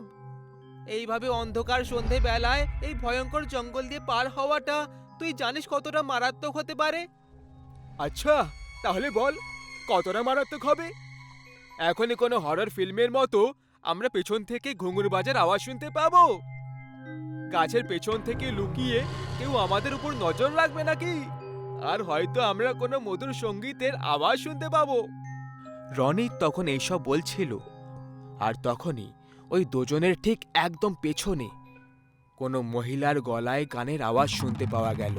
রাত হতে চলেছে, বিপদ আসতে চলেছে, মৃত্যু আসতে চলেছে, মৃত্যু আসতে চলেছে। রাত হতে চলেছে। এই গানটা শুনে অমিত আর রনিত দুজনেরই যেন প্রাণটা বেরিয়ে গেল। দুজনের পা নিজের জায়গা থেকে সামনের দিকে এগোচ্ছিলই না। তখনই অমিত কাঁদো কাঁদো আওয়াজে রনিতকে বলল, রনিত, আমি তোকে মানা করেছিলাম না, এইভাবে সূর্য ডোবার পর এই জঙ্গল দিয়ে পার হওয়া ঠিক নয়। এবার দেখে নিলি তো কি হয়। এখন এতে ভূতের কথাটা তোলার কি দরকার ছিল বলতো? তুই কি সময় আর পরিস্থিতি বুঝতে পারিস না নাকি? আরে ক্ষমা করে দে ভাই, তখন আমি জানতাম না যে এই জঙ্গলে কোনো ডাইনিও থাকতে পারে। এখন কি করি? আমি এই ডাইনির ব্যাপারে বেশি কিছু তো জানি না, কিন্তু গ্রামের সবাই বলে যে এটা গান গাইতে পারা ডাইনি, যে যুবক ছেলেদেরকে দেখে তাদেরকে নিজের দিকে আকর্ষিত করার জন্য মায়াবী সঙ্গীতের ব্যবহার করে। আর যে কেউ এই মায়ায় ফেসে যায় না, এই ডাইনি তাদেরকে মেরে ফেলে। সেই জন্য তখনই পেছন থেকে ওই ডাইনির সঙ্গীত বন্ধ হয়ে যায়, আর ও একটা ভয়ঙ্কর আওয়াজে বলল, এই, তোমরা নিজেদের মধ্যে কি ফিসফিস করে চলেছ? চুপচাপ উল্টো পায়ে আমার দিকে এসো, না হলে নিজেদের হাত দিয়ে জীবনটাকে হারিয়ে ফেলো।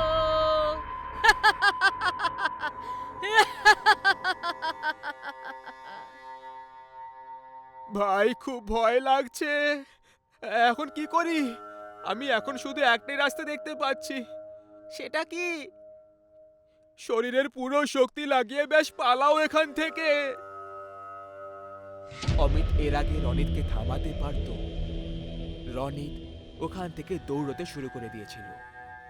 আরে দাঁড়া রনিত, তুই নিজের মৃত্যুকে ডাক দিচ্ছিস। এরকম করিস না আমার ভাই। তখনই অমিত এটা অনুভব করলো যে ওই গান গাওয়ার ডাইনির সঙ্গীত একেবারে বন্ধ হয়ে গেছে, আর এমন মনে হয় যে ও এখন পেছন থেকে সরে গেছে।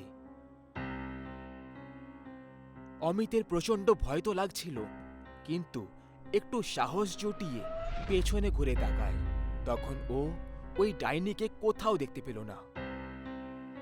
ভগবানকে অনেক অনেক ধন্যবাদ জানাই যে তুমি ওই ডাইনিটাকে আমার পেছন থেকে সরিয়ে দিয়েছো।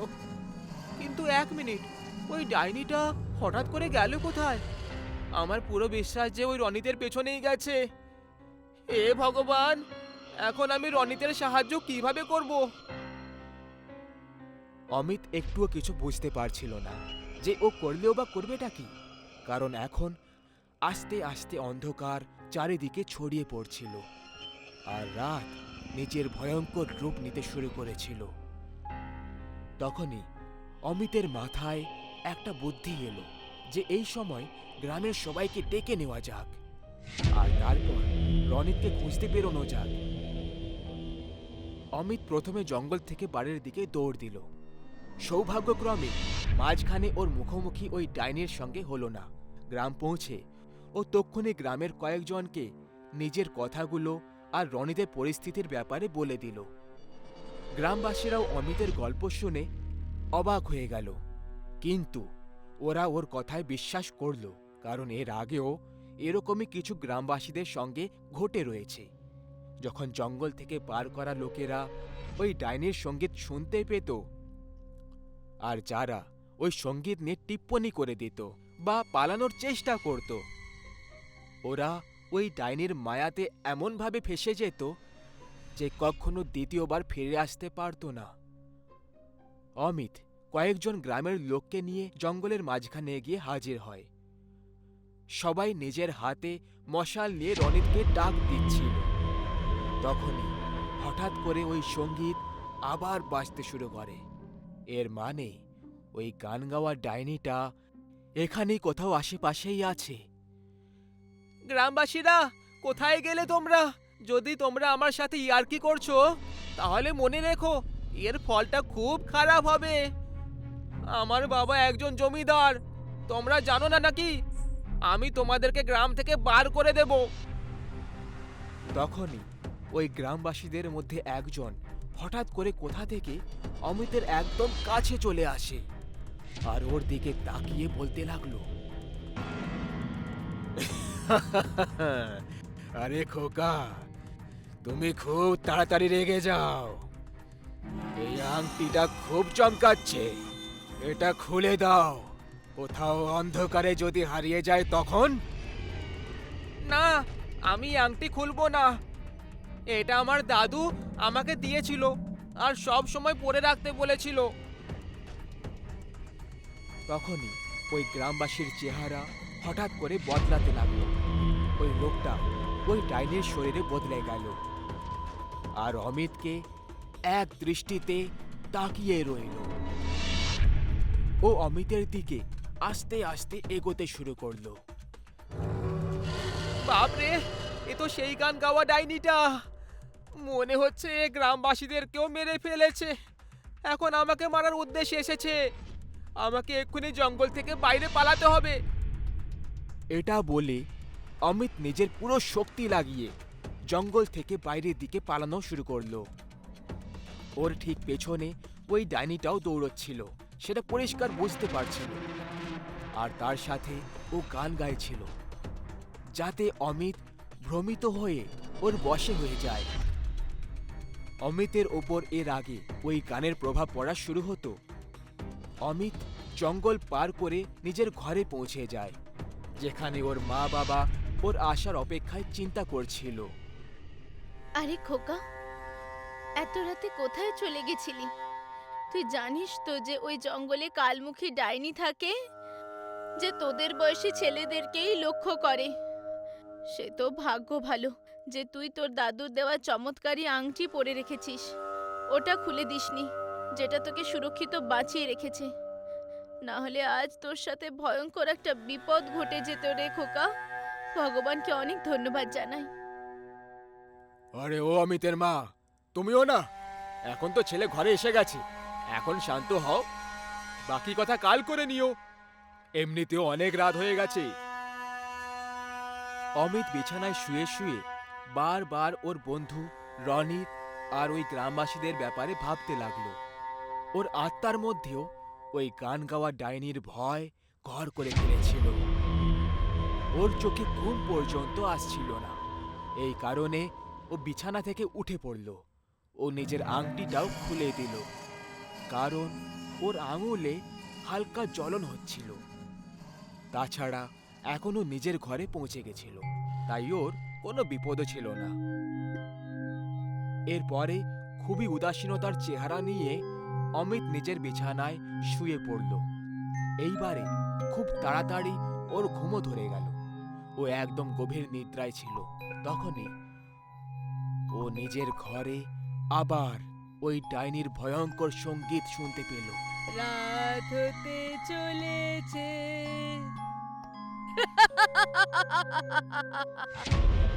অমিত নিজের বিছানায় একদম অদ্ভুতভাবে ছটপট করতে লাগলো। আর এর সাথে এই সিন এখানেই এন্ড হয়ে যায়। এখন সকাল হয়ে গেছিল।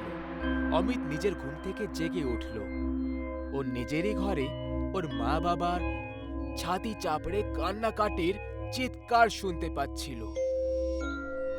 অমিত এটা দেখে খুব অবাক হয়ে যায়। অমিত তখনই টেবিলের দিকে নিজের আংটি নেওয়ার জন্য গিয়ে দেখল, কিন্তু সেখানে ও নিজের আংটিটা পেল না। অথচ ওর ভালো করে মনে আছে, গত রাতে ঘুমানোর আগে ও এই টেবিলের ওপরেই ওই আংটি খুলে রেখেছিল। যাই হোক, ওর জন্য আংটি খোঁজার থেকে বেশি জরুরি ছিল বাইরের ব্যাপারটা জানা, কারণ ওর অস্থিরতা এখন বেড়েই চলেছিল। ও নিজের ঘর থেকে বাইরে বেরিয়ে আসে। তখন দেখে ওর মা বাবা একটা মৃতদেহের কাছে তাদের মাথা রেখে খুব কান্নাকাটি করছে। এটা দেখে অমিত বুঝতে পেরে যায় যে অবশ্যই এটা ওর বন্ধু রনিতের দেহই হবে, যে কারণে ওর মা বাবা শোক মানাচ্ছে। অমিত নিজের মা বাবাকে গিয়ে বোঝালো, কিন্তু এ কি, ওর মা বাবা তো ওর দিকেই দেখছিলই না। তখনই ওই দেহ থেকে কাপড় উড়ে যায়। আর তারপর অমিত যা দেখল সেটা দেখে ওর একটা মারাত্মক ঝটকা লেগে যায়। এই দেহটা অন্য কারোর নয়, বরং ওর নিজের ছিল। অর্থাৎ অমিত এখন একটা অশান্ত আত্মা হয়ে গেছিল। ওর মৃত্যু কাল রাত তখনই হয়ে গেছিল যখন আংটি বার করে ও শুতে গেছিল, আর ওর গান গাওয়ার ডাইনির অনুভব হয়েছিল।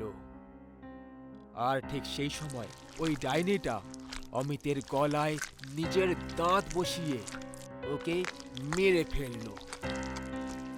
অমিতের আংটি খোলাটা মোটেই উচিত হয়নি, কারণ ওই ডাইনি হতে পারে জঙ্গলে মারতে পারেনি ওকে, কিন্তু ওর পিছু করতে করতে সে ওর ঘর অবধি, ওর রুম অবধি পৌঁছে গেছিল। আর অমিত যখনই একটা ভুল করল, অমিতের জীবনের চ্যাপ্টার এখানেই ক্লোজ হয়ে গেল। ভীমপুর গ্রামে গত 10 বছর ধরে সবাই অন্ধকার হওয়ার পরে নিজের নিজের বাড়ি থেকে বাইরে বেরোয় না। অন্ধকার হওয়ার পরে ভীমপুর গ্রামে বিনুনি করা ডাইনি ঘুরে বেড়ায়। আজ আমাকে যে হোক করে বাঁচিয়ে নাও এই বিনুনি করা ডাইনির থেকে। হে ভগবান, বাঁচিয়ে নাও, প্লিজ বাঁচিয়ে নাও, ভগবান বাঁচিয়ে নাও। তখনই জোরে জোরে হাওয়া বইতে শুরু হয়ে যায়, আর রাজুর ভয় আরো বেশি বেড়ে যায়। ওর ঘাম বেরোতে শুরু হয়ে যায়। ও বারবার পেছনে ঘুরে ঘুরে দেখে যাচ্ছিল। না না না, পেছনে কেউই নেই, নেই, কেউ নেই।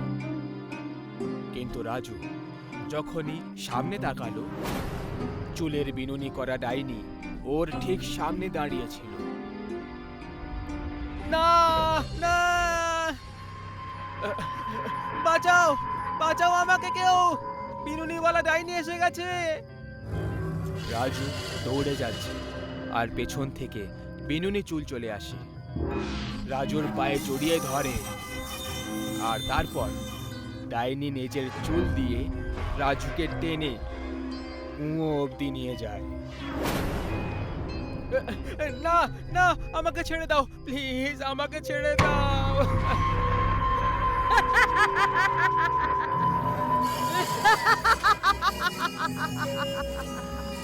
ডাইনি রাজুর কোনো কথা শুনল না, আর ওকে কুয়োতে ঠেলে দিল। রাজু সাঁতার কাটতে জানে না। ও জলে হাত পা ছুঁড়তে ছুঁড়তে শেষে মরে যায়। গ্রামের কোনো লোক রাজুর সাহায্য করতে পারল না। পরের দিন রাজুর লাশ কুয়ো থেকে বাইরে বেরিয়ে আসে। গ্রামের লোকেরা রাজুর জন্য আফসোস করছিল, কিন্তু তাদের মনে বিনুনিওয়ালা ডাইনির ভয়ও ছিল। কিছুদিন পর গ্রামে এক নববিবাহিত স্বামী স্ত্রী আসে। দুজনের জুটি খুব ভালো ছিল, সবাই ওদেরকেই দেখে যাচ্ছিল। মোহন, সবাই আমাদেরকে এইভাবে কেন দেখছে? আরে তুমি চিন্তা করছো কেন? গ্রামে আমরা নতুন এসেছি, সেই জন্য হয়তো সবাই আমাদের দিকে তাকিয়ে আছে। এমনিতেও এটা গ্রামের লোকেদের স্বভাব। আমার কিন্তু খুব অদ্ভুত লাগছে। আগে গিয়ে ফ্রেশ হয়ে নি, তারপর গ্রামের সবার সঙ্গে কথা বলবো, তারপর তোমার আর অদ্ভুত লাগবে না। মোহন ওই মহিলার বাড়িতে যায়, যেখানে ও ভাড়ার জন্য ঘরের কথা বলেছিল। কি আপনার এই গ্রামের ট্রান্সফার হয়েছে? হ্যাঁ কাকি। কাকি বারবার প্রিয়ার বিনুনি চুলের দিকে দেখে যাচ্ছিল। এটা দেখে প্রিয়া আরো বেশি চিন্তায় পড়ে গেল। কাকি, আপনি আমার চুলের দিকে এইভাবে কেন তাকিয়ে আছেন? আপনি নয়, শুধু গোটা গ্রামের লোক আমাদের দুজনকে এইভাবে দেখছে যেন কোনো ভূত দেখে ফেলেছে। হ্যাঁ, একদম ঠিক বলেছো তুমি। এই গ্রামে বিনুনিওয়ালা ডাইনির ছায়া ঘুরে বেড়ায়, সেই জন্য এই গ্রামে কেউ চুলে বিনুনি করে না। যদি তোমাদের দুজনের প্রাণ প্রিয় হয়ে থাকে তাহলে চুল কেটে ফেলো আর এই গ্রাম ছেড়ে কোথাও চলে যাও, না হলে ওই বিনুনিওয়ালা ডাইনি তোমাদের দুজনকে মেরে ভূত বানিয়ে দেবে। এসব এখানে এরা কি বলে যাচ্ছে? ভূত প্রেত, আমি এসব বিষয় একদম বিশ্বাস করি না। আমি চুল কাটবো না। এই চুল বাড়ানোর জন্য আমার কত বছর লেগে গেছে, ব্যাস সেটা শুধু আমিই জানি। আমি চুল কাটছি না। কাকি, আপনি এখানে আপনার ঘর দেখিয়ে দিন। কাকি কিছুই বলল না, শুধু আঙুল দিয়ে পাশের একটা ঘরের দিকে ইশারা করে দিল। রিয়া আর মোহন ওই ঘরের ভেতরে ঢুকে পড়ল। ওদের দুজনেরও বুড়ি কাকির কথায় বিশ্বাস ছিল না। মোহন, তুমি বেছে বেছে এই গ্রামটাই পেলে? এখানে সবাই বিনুনিওয়ালা ডাইনি থেকে ভয় পায়। সত্যি সত্যি এরকম কিছু হয়ে থাকে তাহলে কি হবে? কি তুমিও এই বোকা গ্রামের লোকেদের কথা বিশ্বাস করছো? মোহন, তবু সত্যি কি এই গ্রামে বিনুনিওয়ালা ডাইনি থাকতে পারে? আমি তো এইসব কিছু প্রথমবার শুনছি। আর এমনিতেও যদি এইসব সত্যি সত্যি হতো তাহলে আমাদের সেই নিয়ে অত ভাবা উচিত নয়। আমরা এই গ্রামে শুধু কয়েকদিনের অতিথি। দুজন একে অপরের সঙ্গে কথা বলতে বলতে শুয়ে পড়ল। প্রিয়া, প্রিয়া, প্রিয়া। মাঝরাতে প্রিয়া ভয় পেয়ে উঠে পড়ে। এমন মনে হলো যেন কেউ আমার নাম নিয়ে ডাকছে আমায়। প্রিয়া মোহনের দিকে তাকালো, তারপর অন্য দিকে দেখলো। ওর ঠিক পাশে বিনুনিওয়ালা ডাইনি বসেছিল। মোহন, মোহন তাড়াতাড়ি ওঠো। মোহন, মোহন তাড়াতাড়ি ওঠো। মোহন, ওখানে দেখো, ওখানে কে দেখো। ওঠো মোহন। কে তুমি?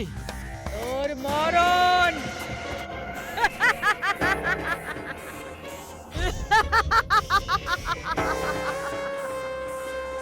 প্রিয়া আর মোহন দরজা দিয়ে বাইরে পালাচ্ছিল, কিন্তু ডাইনি প্রিয়াকে ওর চুল ধরে টেনে নেয় আর ওকে আবার বিছানায় টেনে নেয়।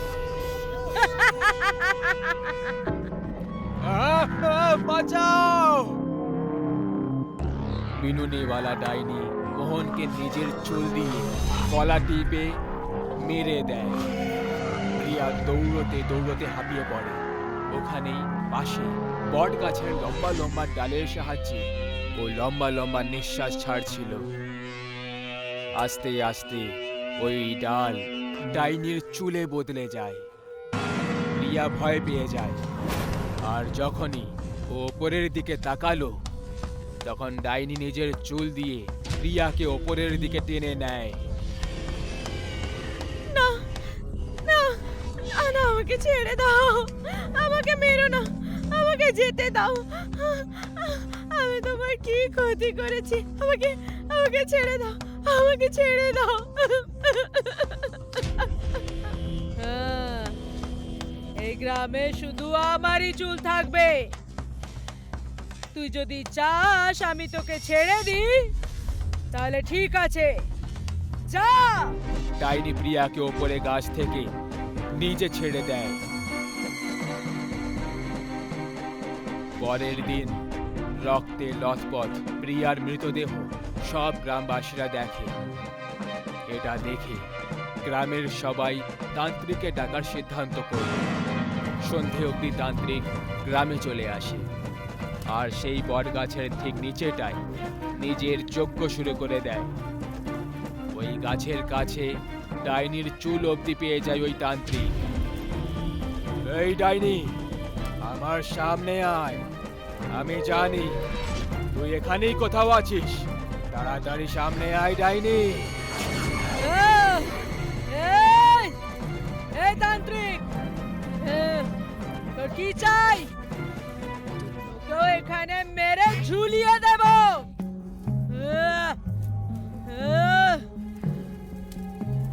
আমি যা যা জিজ্ঞেস করব সেগুলোর সঠিক সঠিক উত্তর দিতে থাক, না হলে ভালো হবে না। তুই আমার শক্তির ব্যাপারে জানিস না ডাইনি, তুই ভাবতেও পারবি না আমি তোর সেই অবস্থা করে দিতে পারি। তুই এদের সবাইকে কেন মারছিস?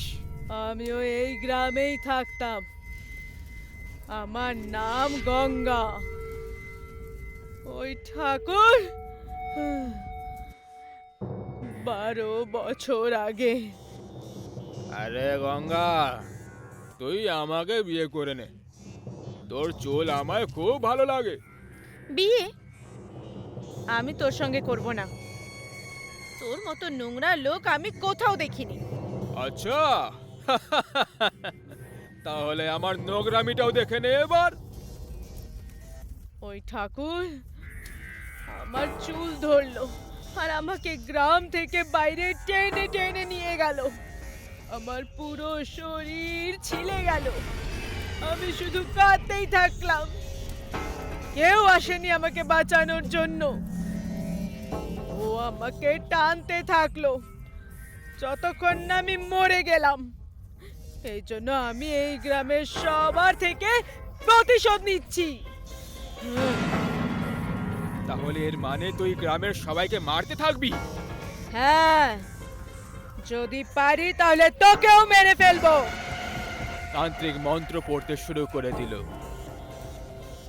ডাইনি ছটপট করল, আর শেষে ডাইনি তান্ত্রিকের বোতলে বন্দী হয়ে গেল। তান্ত্রিক বোতল ওঠালো আর জঙ্গলের দিকে রওনা দিল। ওই বোতলের ভেতর থেকে ডাইনি চিৎকার করলো, কিন্তু ও বাইরে বেরোতে পারছিল না।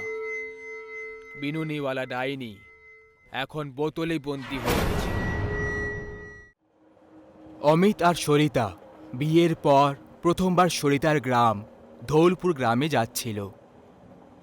অমিতের কাজ বিদেশে হওয়ার কারণে ওদের দুজনের এখানে আর আসা হয় না। সেই জন্য সরিতা নিজের বিয়ের 15 বছর পরে ট্রেনে বসে নিজের গ্রামে যাচ্ছিল। সরিতার মেয়ে রশনিও ওদের সঙ্গে প্রথমবার নিজের দিদার বাড়িতে যাচ্ছিল। আজ এত বছর পর গ্রামে যাচ্ছি, জানি না ওখানে কত কিছু বদলে গেছে। ওখানে সবাই আমাদেরকে দেখে সারপ্রাইজ হয়ে যাবে। বিয়ের পর আমরা কখনো গ্রামে আসার সুযোগ পাইনি। ভালো করেছো তুমি যে কাউকে বলোনি যে আমরা গ্রামে আসছি। অমিত সরিতার ট্রেন কোনো কারণে লেট হয়ে যায়, আর ওদের গ্রামে পৌঁছোতে রাত হয়ে যায়। ধলপুর গ্রামের স্টেশন একেবারে খাঁ খাঁ করছিল। ওখানে একটাও মানুষ ছিল না। দ্রুত গতিতে হাওয়া চলছিল আর আকাশ থেকে বাজ পড়ছিল। এখন তো সবে 11:30টাই বেজেছে।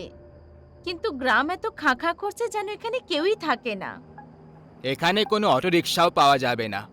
আমাদের এখান থেকে পায়ে হেঁটেই বাড়ির দিকে যেতে হবে। হ্যাঁ, তাড়াতাড়ি করো, আবহাওয়া ঠিক লাগছে না। বৃষ্টি শুরু হলে কিন্তু আর যেতে পারবো না। তিনজন পায়ে হেঁটেই ঘরের দিকে এগিয়ে যায়। চারিদিকে জনশূন্য আর অন্ধকার। জোরে জোরে বাতাস বয়ে চলেছিল আর বিদ্যুৎ পড়ে যাচ্ছিল। তখনই রোডের ধারে ওরা একটা ট্যাক্সিওয়ালাকে দেখতে পেল, যে নিজের ট্যাক্সিতে ঘুমোচ্ছিল। আমি এই ট্যাক্সিওয়ালার সঙ্গে কথা বলি। অমিত ট্যাক্সিওয়ালার কাছে গিয়ে তাকে জাগিয়ে দিল। ও দাদা, আরে ও ট্যাক্সিওয়ালা দাদা, আমরা আসলে ধৌলপুর গ্রামে যাব। মনে হচ্ছে আপনারা এই গ্রামে নতুন এসেছেন।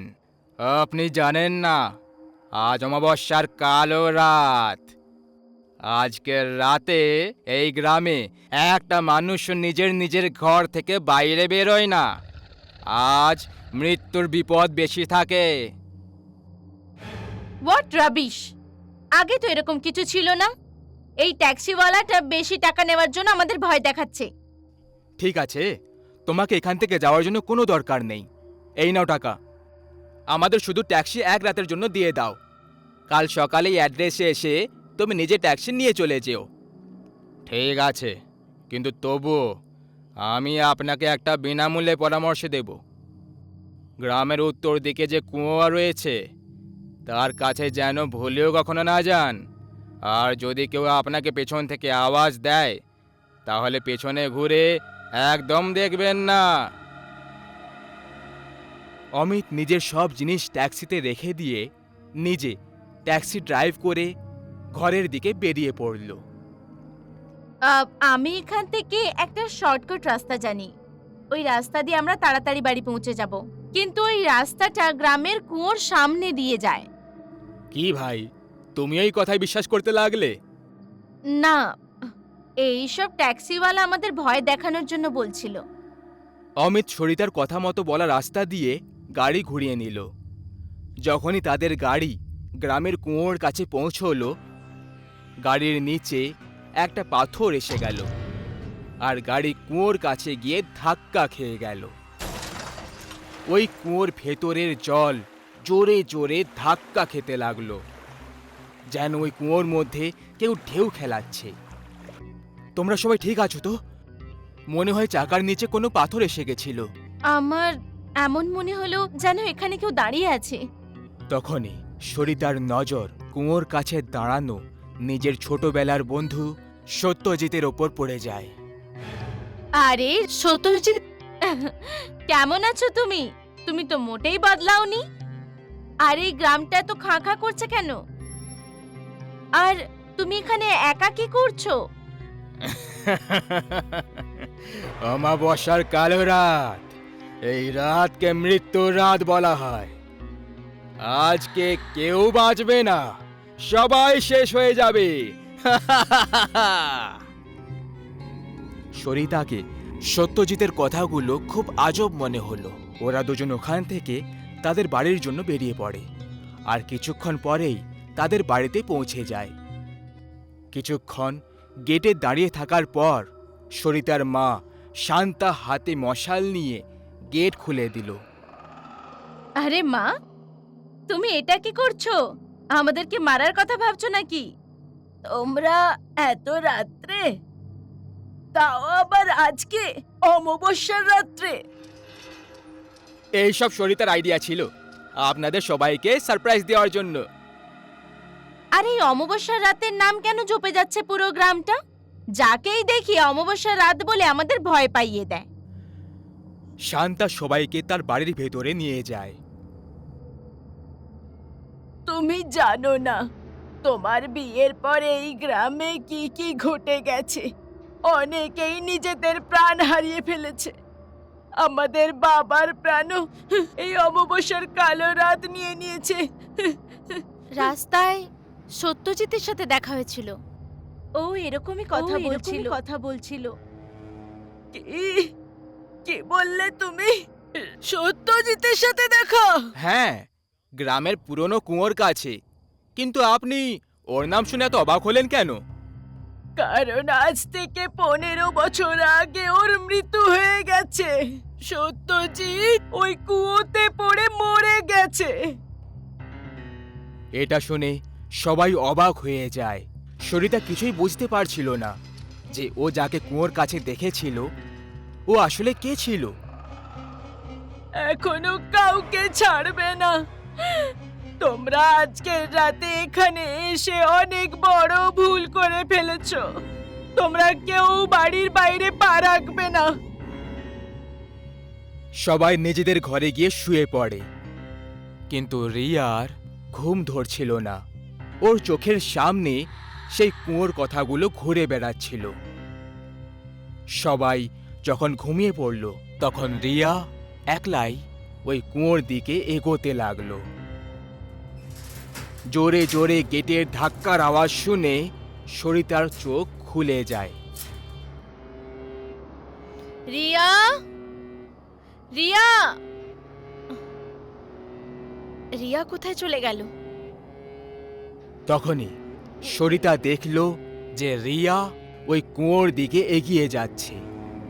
সরিতাও ওর পেছনে পেছনে কুয়োর দিকে এগিয়ে যেতে লাগে।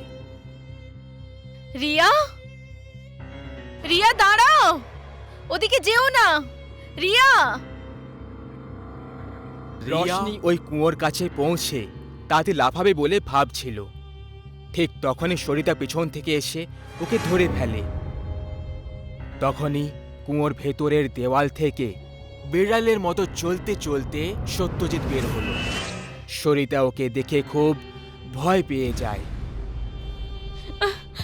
তুমি আমার বাচ্চাকে কেন মারতে চাইছো? আমরা তোমার কি ক্ষতি করেছি? তুমি আমার ছোটবেলার বন্ধু ছিলে। সত্যজিৎ সরিতাকে ধাক্কা মেরে দেয় আর রিয়াকে নিজের সঙ্গে কুয়োর ভেতরে নিয়ে চলে যায়। সরিতা ওখানেই অজ্ঞান হয়ে পড়ে থাকে। পরের দিন যখন ওর জ্ঞান ফিরে যায় তখন কুয়োর বালতির দড়ি দিয়ে রিয়া কুয়োর কাছে উল্টো দিকে ঝুলেছিল। তোমরা দুজনে এখানে এই অবস্থায় কি করে পৌঁছলে? আমি পরিষ্কার বলে দিয়েছিলাম কেউ বাড়ি থেকে বাইরে বেরোবে না। রিয়া, রিয়া, এই অবস্থা কি করে হলো? রিয়া, ওই সত্যজিৎ রিয়াকে নিজের সাথে কুয়োতে নিয়ে লাফিয়ে পড়েছিল। সবাই সরিতা আর রিয়াকে নিয়ে ঘরে চলে যায়। রিয়ার খুব জ্বর হয়ে গেল। সরিতা শান্তাকে সত্যজিতের মৃত্যুর ব্যাপারে জিজ্ঞেস করে। এসব কি হচ্ছে? সত্যজিৎ তো আমার কত ভালো বন্ধু ছিল, ও হঠাৎ আমাদের প্রাণের শত্রু কেন হয়ে গেল? ও আমার বাবার প্রাণ কেন নিয়েছিল? সত্যজিৎ ছোটবেলা থেকে তোমাকে খুব ভালোবাসতো। ও সব সময় তোমাকে বিয়ে করতে চেয়েছিল, কিন্তু তোমার বাবা এই বিয়ের বিরুদ্ধে ছিল। ও শহরে গিয়ে তোমার বিয়ে অমিতের সঙ্গে করিয়ে দিল। এই জন্য সত্যজিৎ পাগল হয়ে গেল আর এক অমাবস্যার রাতে ওই কুয়োতে গিয়ে নিজের প্রাণ দিয়ে দেয়। কি? এই জন্য ও আমার বাবার প্রাণ নিয়ে নিল আর আমাদেরও প্রাণের শত্রু হয়ে দাঁড়িয়েছে। তোমরা সবাই আজকেই এই গ্রাম থেকে দূরে চলে যাও। এখানে তোমাদের প্রাণ বিপদে রয়েছে। সরিতা, অমিত আর রিয়া সেই দিনই ওই গ্রাম থেকে বেরিয়ে যাচ্ছিল, কিন্তু সত্যজিতের আত্মা যে কোনো অবস্থায় তাদের এই গ্রাম ছেড়ে যেতে দিতে চাইছিল না। তারা সবাই গাড়িতে বসে স্টেশনের দিকে বেরিয়ে পড়ল। তখনই সরিতা গাড়ির আয়নায় দেখতে পেয়ে গেল সত্যজিৎ তাদের সঙ্গে ওই গাড়িতেই বসে আছে। আর এটা দেখে ও জোরে চিৎকার করতে শুরু করে। সত্যজিৎ, সত্যজিৎ এখানেই আছে, আমাদের সাথে গাড়িতেই আছে। ও আমাদের মধ্যে কাউকে ছাড়বে না, মেরে ফেলবে। ও তোমার পেছনে কেন পড়ে রয়েছে? এতে তোমার কি ভুল? আরে তুমি তো এটা জানতেও না যে ও তোমাকে ভালোবাসতো। তখনই রিয়া হঠাৎ করে উঠে পড়ে আর গাড়ি থেকে বেরিয়ে কুয়োর দিকে দৌড়তে লাগলো। সরিতা আর অমিত তার পেছনে যেতে লাগলো। রিয়া কুয়োর কাছে গিয়ে দাঁড়িয়ে পড়ল। সত্যজিৎ, তোমার শত্রুতা আমার সঙ্গে। তুমি আমার মেয়েকে ছেড়ে দাও। রিয়া অজ্ঞান হয়ে ওখানেই নিচে পড়ে যায়। আমাকে সরিতাকে আলাদা করতে চাও তো, কিন্তু আমি তোমার এই ইচ্ছেটাকে পুরো হতে দেব না। সত্যজিৎ অমিতকে হাওয়ায় তুলে দিয়ে দূরে ছুঁড়ে দেয়। আমি আজ পর্যন্ত তোমার অপেক্ষা করে বসে আছি, কিন্তু তুমি আমার কখনো হতে পারবে না। তোমার হৃদয় অন্য কারোর রাজত্ব। আমি তোমাকে মোটেই ঠকাইনি। আমি তোমার এই প্রেমের ব্যাপারে কিছুই জানতাম না রামানন্দ। আমি নিজের জীবনে অমিতকে ভালোবেসেছি। সত্যজিৎ কুয়োর জলে চিরকালের জন্য উধাও হয়ে গেল।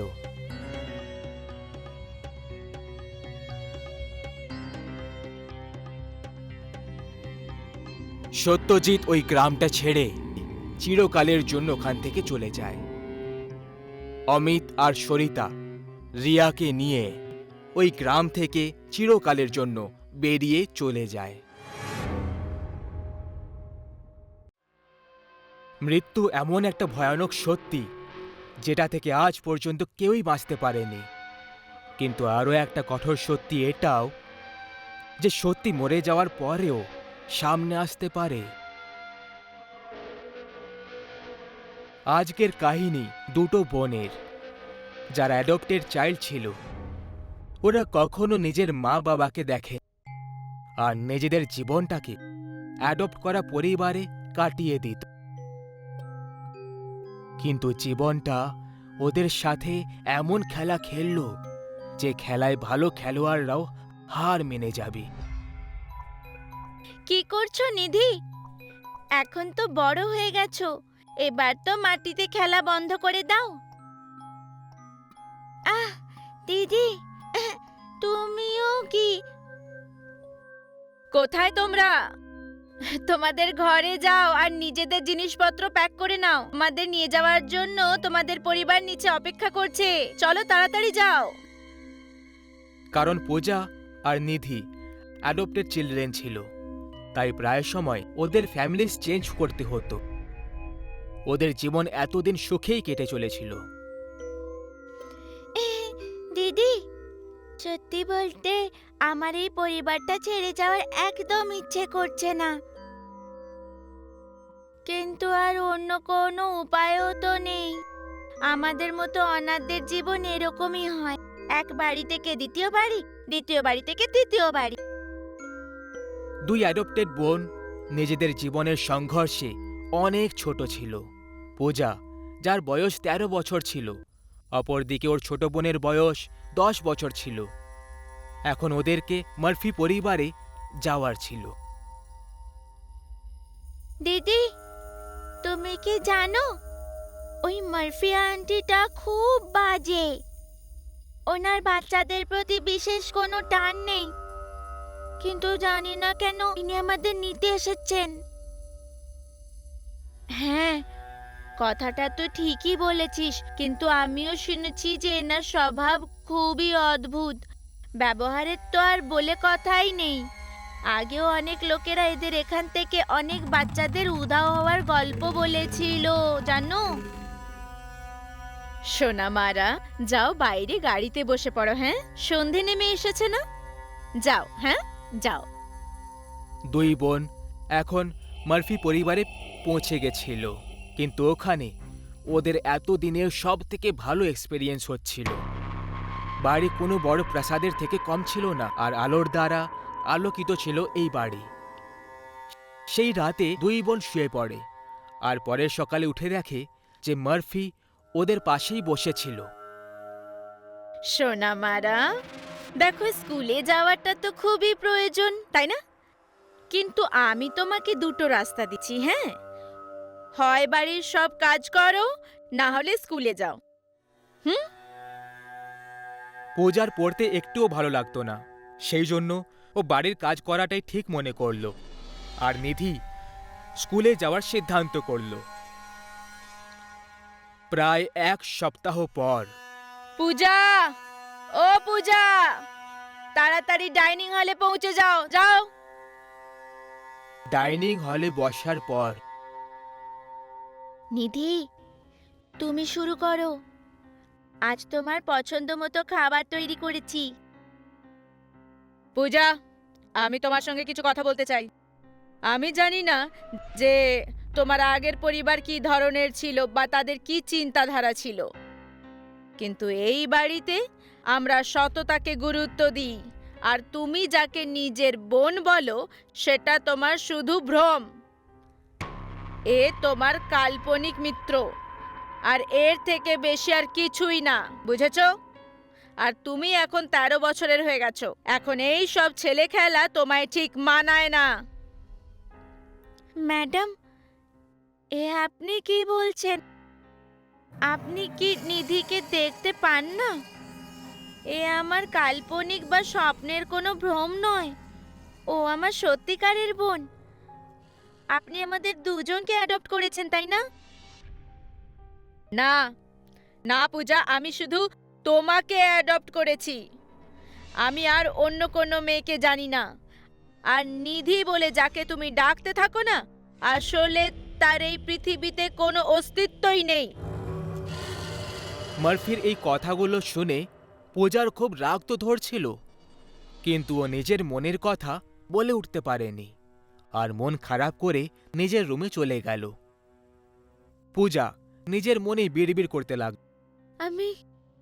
আমি কি পাগল? তাহলে কি নিধি নামের মেয়ে আসল জীবনে কেউ নেই? এইসব কি তাহলে আমার ভ্রম? আমার কি এই পাগলামি আর ছেলে খেলার জন্যই পুরনো পরিবারগুলো আমাকে ছেড়ে দিয়েছে? পূজা নিজের মনেই প্রশ্ন করে চলেছিল, আর তখনই দরজায় একটা আওয়াজ শোনা গেল।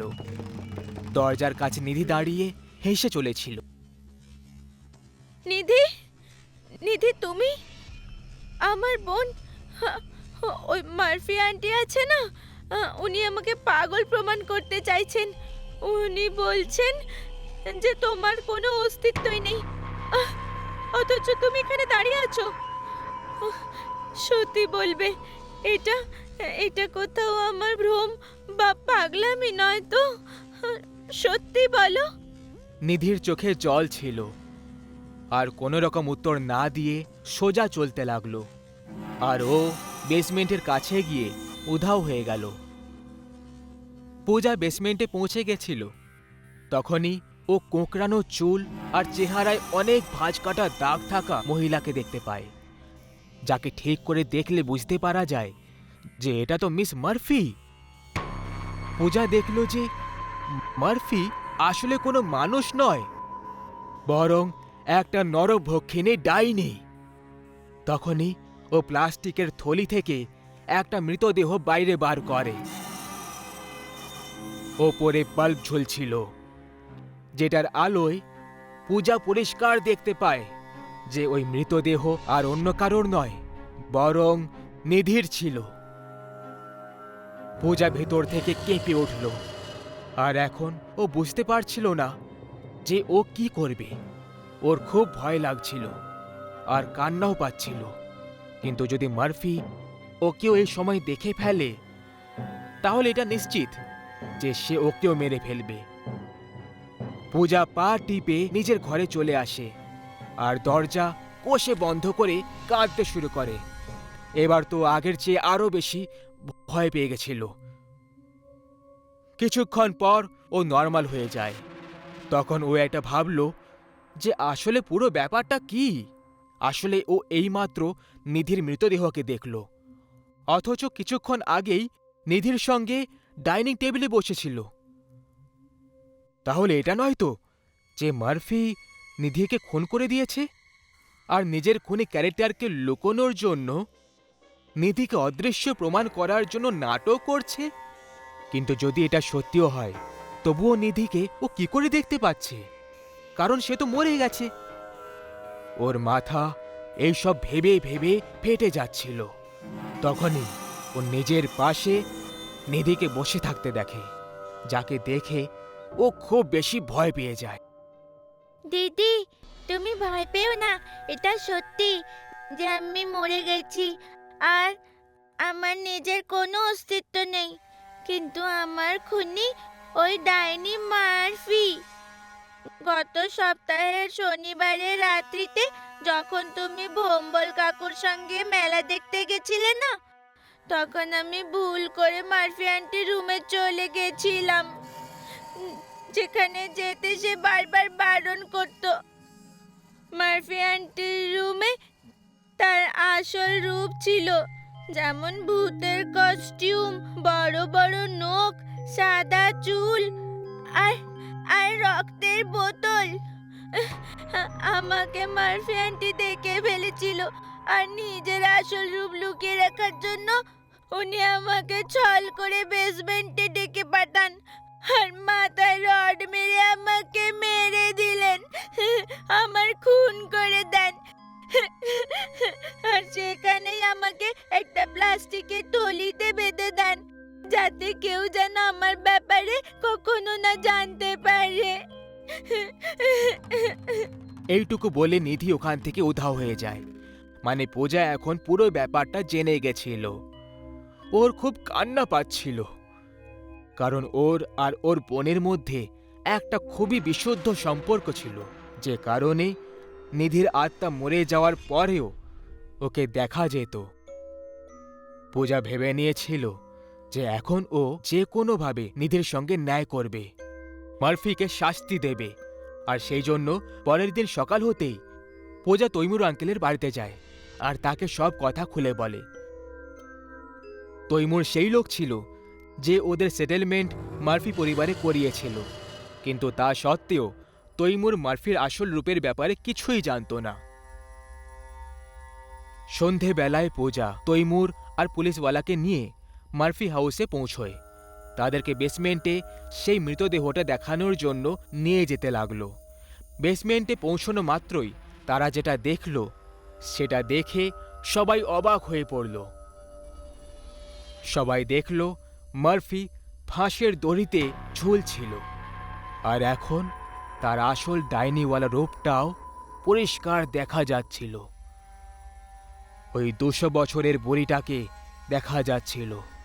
এখন তো মারফি মরে গেছিল, এখন এরপরে আর কীই বা হতে পারত।